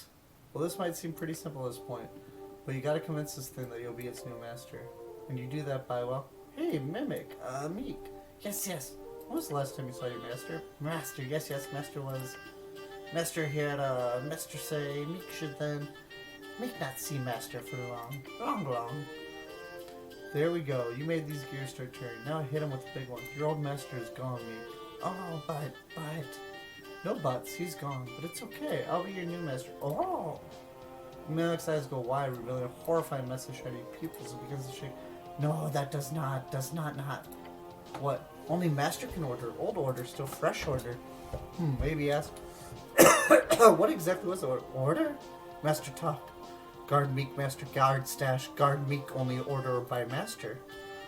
Well, there's a loophole there. You're guard Meek. Guard is title. Title is guard. So if you stop having that title, then you're no longer guard Meek, unless you don't need to follow orders.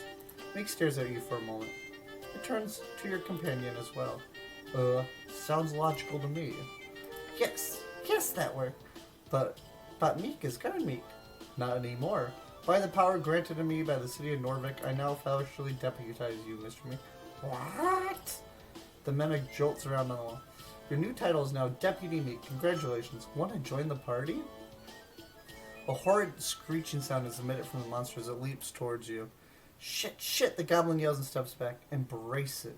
Then in a moment you realize that the mimic has left its pose and turned into a cloak. Cloak I am. If danger, I tell. Unlock Meek as a companion. Keep familiars equipped to gain bonuses and dice checks. Deputy Meek at your service. Are you sure this is safe? What's worse than that still? It'll be useful to have a little guy around. Yes, little guy. Fuck it. I'm sure he'll be fine. Let's keep the mimic around. Why not?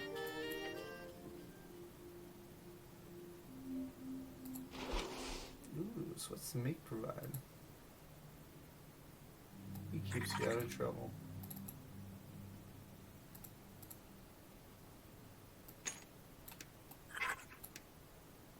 Yeah, we gotta travel around with Meek. He's so cool. Oh, there's something back here. Ooh, knock. We can use that to get in the tea shop. Incense. A stack of half books. A stack of books that's crooked in the corner, half buried under layers of dust. The blue light from the window appears to land upon the surface and stick as if it's not real. You recognize the binding style. They are of late arcane era. One tome is clearly arcane. Its cover bears ward marks that make your eyes itch. Doesn't seem like there's any danger here, right now at least. If you want to check out some books, go for it. I'll chill for a while. Meek says all master books are free for chicken. But if read wrong passage, big hurt, remember. What do you mean by big hurt, Meek? Old master has ward on all. Spellcast delayed spelled. Hurt big if not careful. Let's try it. Ooh. Oh, success, yes. The wards recognize your competence. They part like curtains. Inside, you find a treatise on sensory magic, illusions. The Hagenscheigs were studying the relationship between perception and reality, rigorously, mathematically. Hundreds of pages of experiments of the mixing of illusion and divine and divination. Look over his results. He posits the mind does not receive reality, it constructs it. Each moment, your senses gather fragments, color, sound, pressure, heat, then something deeper, something he calls the interpretive layer, assembles those fragments into a coherent world. The question he asks, not quite so directly, what happens when we tamper with the layer? Not showing someone a fake image, not casting darkness over their eyes, rather reaching into the mechanism itself through esoteric means, thus adjusting the assembly. This does not appear too far-fetched. It does not. It seems to align well with your scholarly basis of your education. However, the next part does not. The last half of this tome, throughout many trials, mostly performed on himself, you gather. The man who calls himself a Hagensheigs. He shows results pointing towards a measurable conduit within every string, one visible only through this altered layer. The bloom of Jor lies upon each caster, he writes, all channeled through the gates, invisible, hidden. Even the outer gods are blind. How else would the lich sustain himself? How else do the pockets both increase below and decrease above? Only I can see the truth. Only I can master the relic left by Umbraxis. All I need is to locate it. The one word, one key to unlock a world of total domination in the new era. All I need is power word. Ebb. Stare at the last page. Madness. The type of madness only born from revealed truth. New master has read old master's books. Meek is very impressed. The wards seal themselves behind you, satisfied perhaps that you treated the contents with respect. Okay. Guess let's head down here. Stand very still.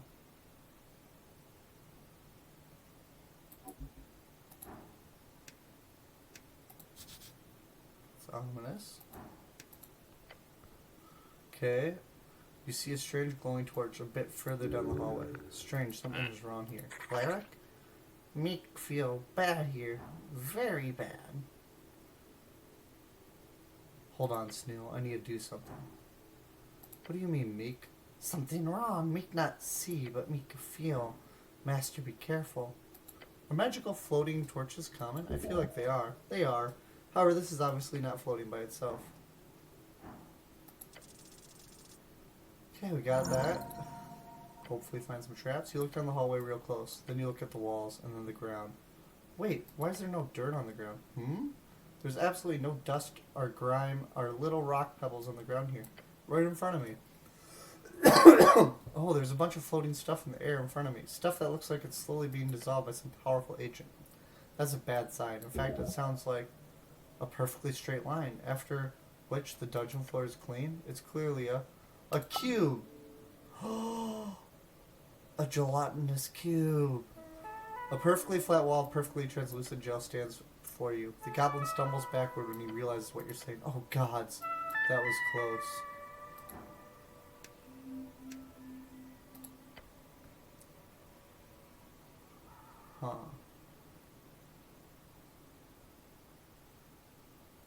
Doesn't feel like the torch has something to do with this weird gelatinous cubes.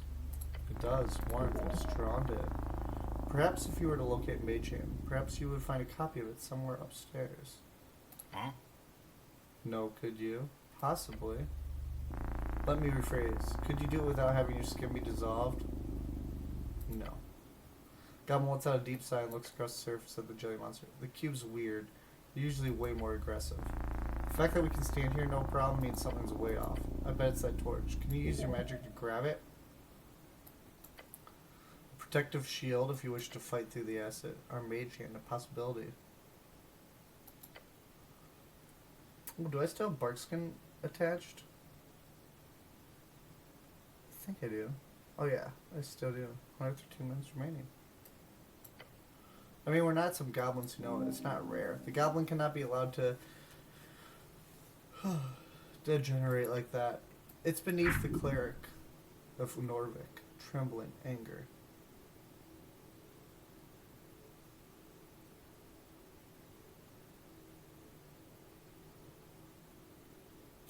Yeah, I'd say that long one. So I'm admitting to you that I do, in fact, know the basic cantrip, but I also make it clear that I want to find it so we can proceed there. Yet you stand there complaining about it. I know I should have it. I don't. Goblin's taking back. Damn. I'm sorry, Claire. You made your point. He didn't mean to make you feel bad. No worries. I just got a little emotionally upset in a manly way. Right. Good. I do prefer manly expressions of emotion instead of manly expressions of violence. Same. He lifts his chin. Anyway. You want to? No, because I would want to use bark skin probably. Guessing grease would be worthless here. Do I push through? Because I do have bark skin on. Let's try it. You grit your teeth. You rush your head into the wall of jail. It is letting you through with zero resistance. Anyone would be forgiven for just walking into this without noticing. Go quick. If you're going to do something dumb like this, you better move. Rush through the jail. You push yourself forward, and just seconds after being completely consumed, you feel the jail start to tighten. Just a bit forward, you're almost at the torch. You see it before you, the translucent jail holding you back. Your hand just inches away from the torch. Skin melting, the pain is too great, your body falters.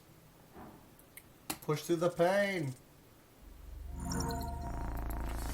The pain is nothing. You can do this. Keep moving. One step. Grab the torch. With the torch in your hand, you feel the esoteric tingle. Turn off the torch. The click reverberates through the cube. Then it shudders. What's happening? You see the gelatinous cube shake more violently for every passing second. It is searching for heat. Within the cube, you see that what could only be described as cracks. It appears to be falling asunder, flopping and jerking. The many pieces of the cube are flung across the chamber. Ah, this explains it. It is not a cube. Dividing.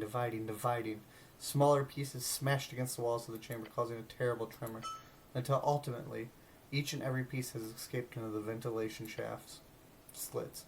You are covered in it. It burns. The goblin carefully steps up to you, looking around. Didn't expect that. Seriously. Great job. You see the last pieces of goop slide down into the cracks near the walls. That really hurt. I don't doubt it. What actually happened here? Gelatinous cubes are able to unite for a short duration. However, if more than two were to pack together, that combination would become unstable within seconds. What happened here was obvious. A multitude of cubes all came together to enjoy the endless heat coming off the rune torch. The heat are perhaps due to some cosmological chance. The unity of cubes found an equilibrium, which was then disturbed once you turned off the heat source. The cube sure dropped a lot of stuff around this place. Let's see if there's anything interesting. You hear excitement in his voice. Related to the tea shop, that is. There are pouches spread around the chamber, perhaps magic items left behind by its previous victims. Let's see what the torch does. Gives you a 10-foot light. Ooh. Gosh, I wish we could put that there. So many cool accessories. Like my +2 intelligence. The lockpicking was nice. +2 dex, +1 wisdom. Dex is helping me out a lot. Scarf. His face flips around. Ahoy, yo! Oh, no. Ahoy, this is what my old master used to say. Master don't like? No, it's cool. Ahoy. Ahoy, ahoy! Yes, the Mimic is a strange familiar, but this one is not half bad. Mimic is very excited to join an adventure. He cares so much for you. For such little in return. You must value this poor, wonderful creature. It is pure. It is but a freshly faced child smiling in the sun. That is all for now, Meek. Okay, so let's see what we can find here. Ooh, a docile stress cube. Crowns. Oh, another accessory. Man. You get something there. +1 strength, -2 wisdom. Do I really want to do that? 15 to 17. Not worth it. -1 intelligence. Yeah. Don't really want to use those yet. Okay, let's continue forward. Wow, we're actually making some great progress. Does this loop back around? Yes, it does. Huzzah! So if I remember it, then this would be down here, back into the garden. Cool. Anything in here? I don't think so. So let's go this way, because it's almost 1 in the morning. Holy cow. Hope our character doesn't just like collapse on us. Okay, so we can go down here. Over. Okay, yeah, let's go down. Check this out.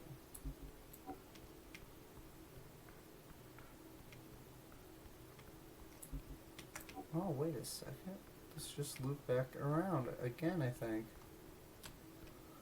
Yeah, okay, so we're just looping around here.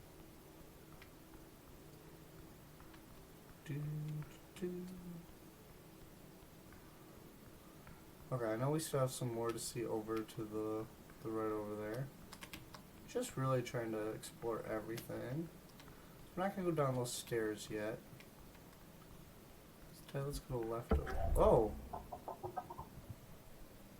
Nikes. Beware, beware! That is not a good click.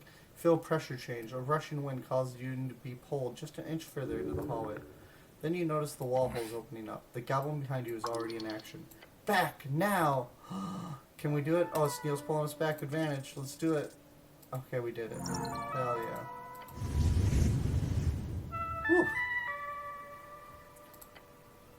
You just barely escaped the deep clutches of skin-melting heat. Standing up, you realize the fire singed the edges of your uniform. Adrenaline leaving the system. Pain burns. Roll around to put out the last of the flame. But you live. Ooh. God damn it. Don't waltz into obvious death hallways like that. I just don't need to see any more of your near-death experiences. How the hell was I supposed to know? It was ominous. It was clearly an ominous hallway. I'm sorry, but clerics don't have the ability to esoterically pick up on vibes. The goblin does care, in more ways than one. Now, don't enter the hallway before you disable the trap, or you'll get roasted again. Looking back, the hallway has no marks of being filled with flames. For some reason, it's still functional. It's a magic trap. As you dust yourself off, Sneel squints at the strange paw prints on the wall. Wait, I think I know this. These marks, this is where you can deactivate the trap. Let's check them out. Yes, they are. Most likely connected with the esoteric nature. Investigate.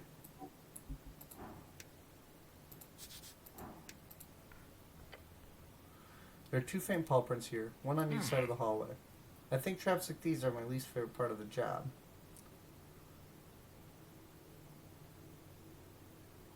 Hey Sneel, your thoughts on... I feel like it would be very silly behavior to go around touching paw prints on the city below.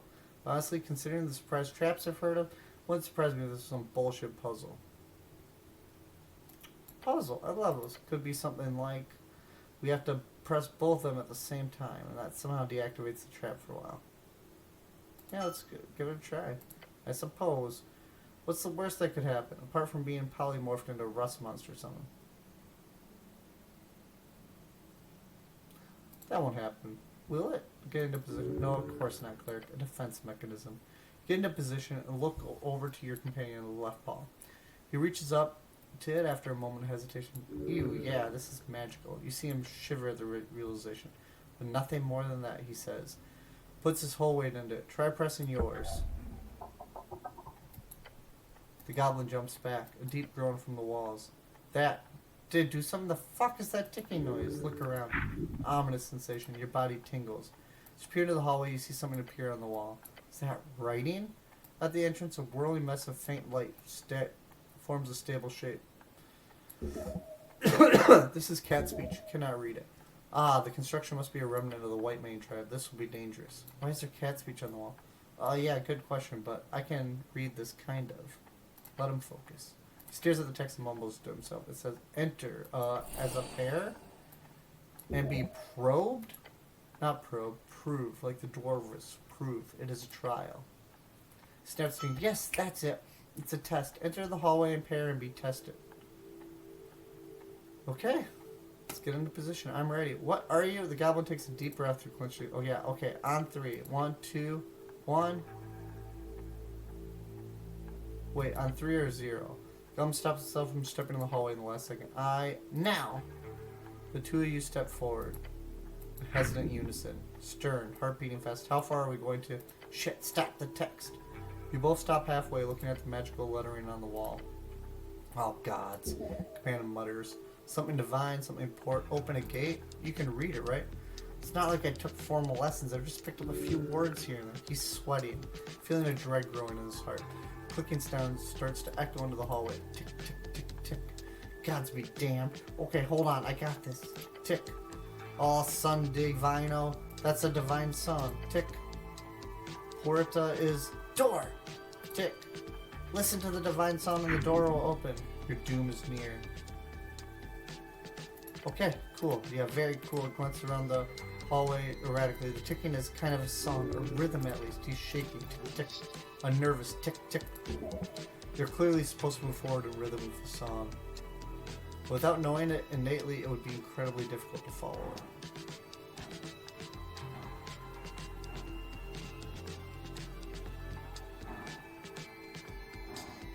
Well, we're gonna do strength.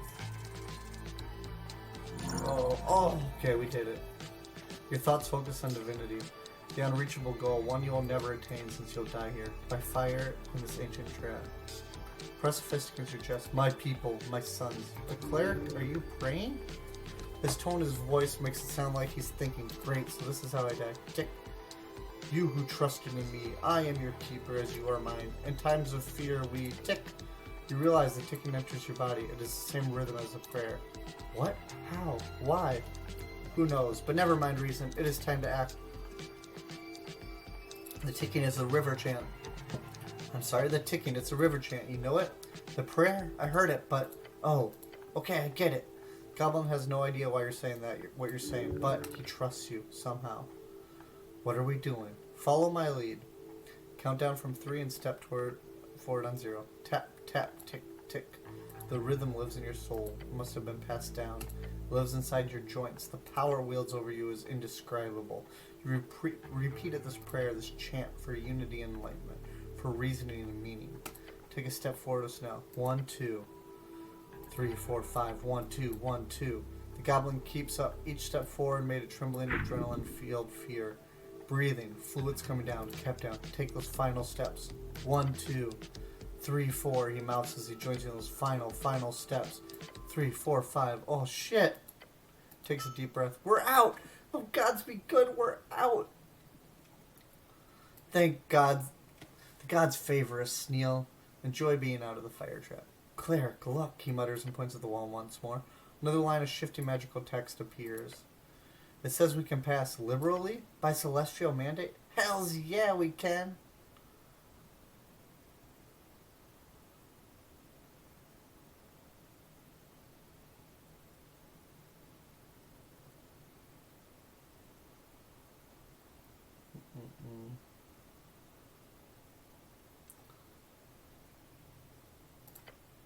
First of all, it's not what it is. Secondly, I got it wrong. It's passed freely, I think. So I guess we can come and go as we please now. Hey, are you okay?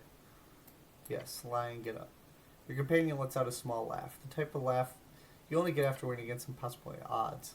I'll be honest, he mutters, slumping down the ground a bit further down the hallway. That was worse than a mass Trojan. Take a few steps away from the hallway of doom. The goblin's gaze flits around, dancing from tile to tile. He is looking for more traps.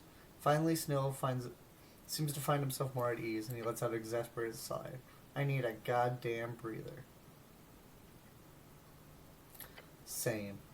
With a groan, the goblin notices some soot on his jacket and brushes off. This isn't my first trap. We usually hire third parties to disable them.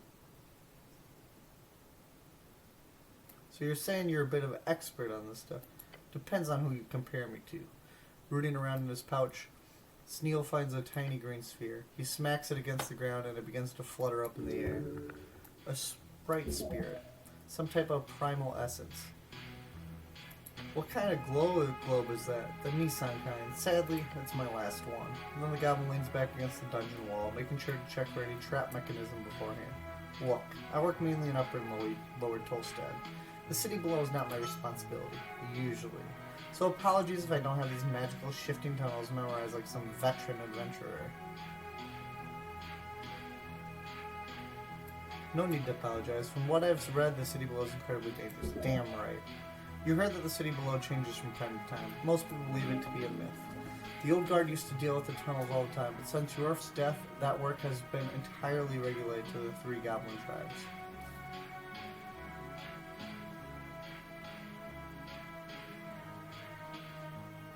I thought the shifting tunnels things is a myth. It's not. This place, it's real close to the garden, right? Ones in here a couple months ago.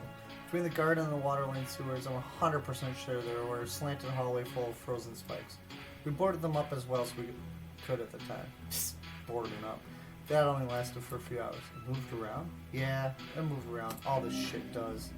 The esoteric madness down here is mostly managed after the conquest, but still rises at times. It spurts in violence and esoteric randomness. The esoteric nature of the city below is well documented.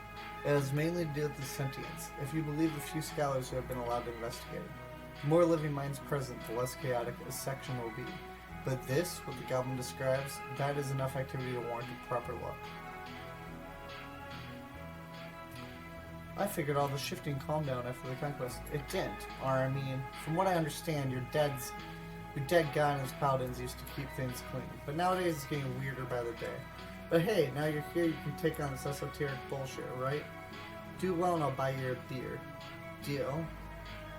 Sure. Oh, right. You're not allowed, are you? I'm not, no. Oh shit, I keep forgetting you're like an actual cleric. No alcohol at all then. Remember the word, intoxicants are the work of evil and chaos. As clerics we must...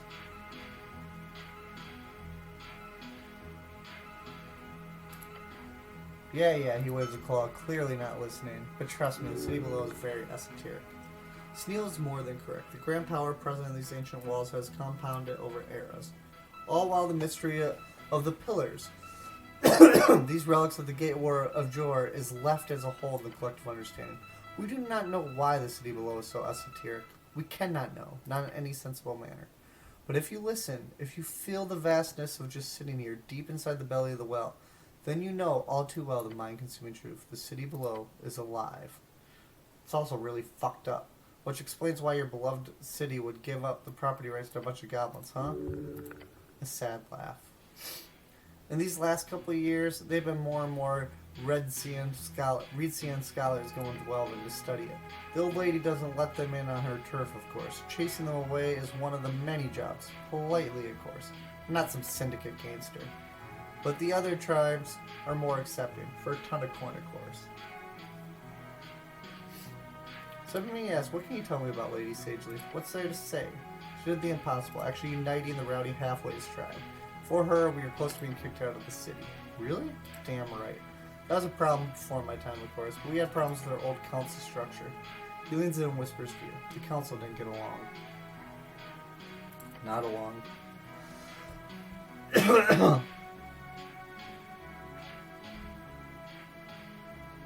So I'm guessing you enjoy working with her? I do, Claire. It's good. Very interesting. What about you, Claire? What do you think about the old lady? Let's see, to be honest or be flattering. He definitely loves a good ass kicking. Just look at him. The chieftain is a pain, but she does serve her people well. That is admirable. She appears to be a great leader for your people. And what do you really think? No, really, I admire her strength, truly. Huh. Alright, didn't expect that. Not many tall folk tend to view her as light, as I'm sure you can imagine. She can have that effect on people. For some strange reason, tall folk don't tend to enjoy being talked down to by goblins, nor women. Especially goblin women. Yes, that. Look, it doesn't really matter, but as an elder of the tribe, I can tell you, as a representative of the city, Lady Sageleaf is a force of good in Nordvik. I can promise you that. The non-human folk in Nordvik are in many ways oppressed by the state and dominant culture, but the goblins have always been most effective, ever since the horrible genocide. It was a war, a reconquest of the fallen land. A war against a divine god is not a war, it is a one-sided extermination. The goblins did not have to fight. They could have surrendered like the three tribes did. 3 tribes who were stripped of their culture, their land, and their languages, they were given a home. They were forced. It was them or us. It was them or us. That is what you tell yourself at night. The goblin rubs his eyes. You know, it's good to see this. See what? Positive interaction in a minute. Comment on the niceness of this unity. It's good to see this. The city and the goblins working together at last. Actually, let's do honoring his duty. It's refreshing. Goblin lets out a grunt after the echo of the words dies further down the hallway. What? You don't see honor and devotion among the palace these days?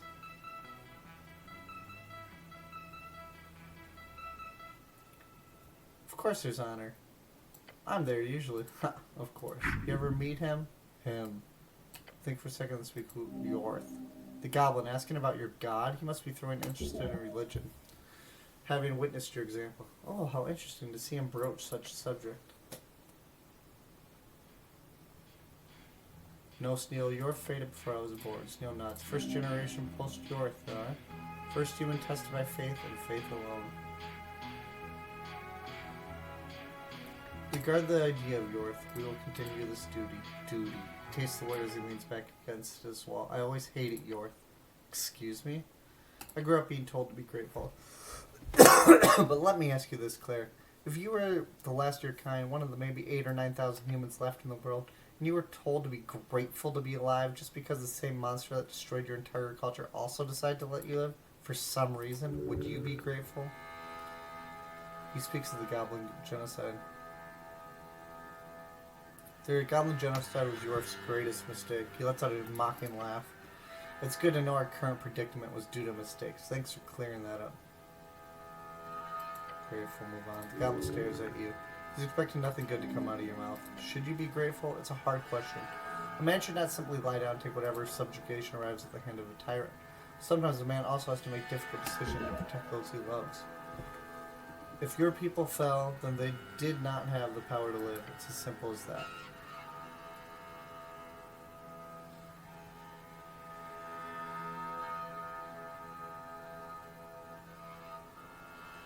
Be the death of the soul. Collective soul of sorts. Snow clicks his tongue and gets up. Every goblin asks themselves that question. To be a crayon or not be a crayon? We all got different answers. What to do when the past is erased? He groans and shakes his legs a bit. They must have fallen asleep from sitting on the dungeon floor. Some focus on building or something, culturally or politically. Some try to get rich in this new free strider world. Some of us, we... His voice trails off as he stares back at the fire hallway. You hate Yorth. Goblin nods. A little bit of hate, yeah. But afterwards I can only do one thing, Claire. I serve Lady Sageleaf. Still turns back to you, his expression calm, collected. That's enough for me. The goblin is one of the good ones, true. Orderly, strictly trained, conscientious. His queen, his dragon, whipped the halfways into shape over such a short span of time. He does not need to think so much of his position. His culture was eradicated because of utilitarian choice by an oppressive numinist. Yes, that was then. Now is now. As long as he keeps this up, he will, along with his peers, have created a new type of goblin 1,000 times more useful. Once you take power, these goblins will be fine servants. Your heart is beating fast. You can hear it. Every word out of Sneal's mouth is tinged with generations of pain. His father, his father's father, who was slain by the god you uphold as the one highest god. How does that work? The answer is it doesn't. Yorf destroyed folk. He personally performed multiple folk mord in this band. This is not something you or any human of his creed will ever be able to ignore. Not without bleeding your souls dry in the process. Sneal shows great resentment every day, and you test him each moment. Nod. Command looks at you for a while. His yellow eyes seem to behold you, seeking another answer. This one's on me. What? This Short rest. It's on me. Lovely. This bright light fizzles out just in time. It's good to go now. Come on, get going. Okay, I'm gonna pause it here. It's getting late where I live. It's been a good 2 hours. Thank you all so much for joining me. I'm sorry it's been so long. I'm gonna try to be more regular about this. Hopefully not get sick again and knock myself out for a bit. Have an amazing night, y'all. Truly, I appreciate each and every one of you for tuning in, viewing either all of this or a little bit of it. Don't be afraid to like and subscribe or to comment and to reach out. Have a lovely night. Take care and enjoy your time. Until next time.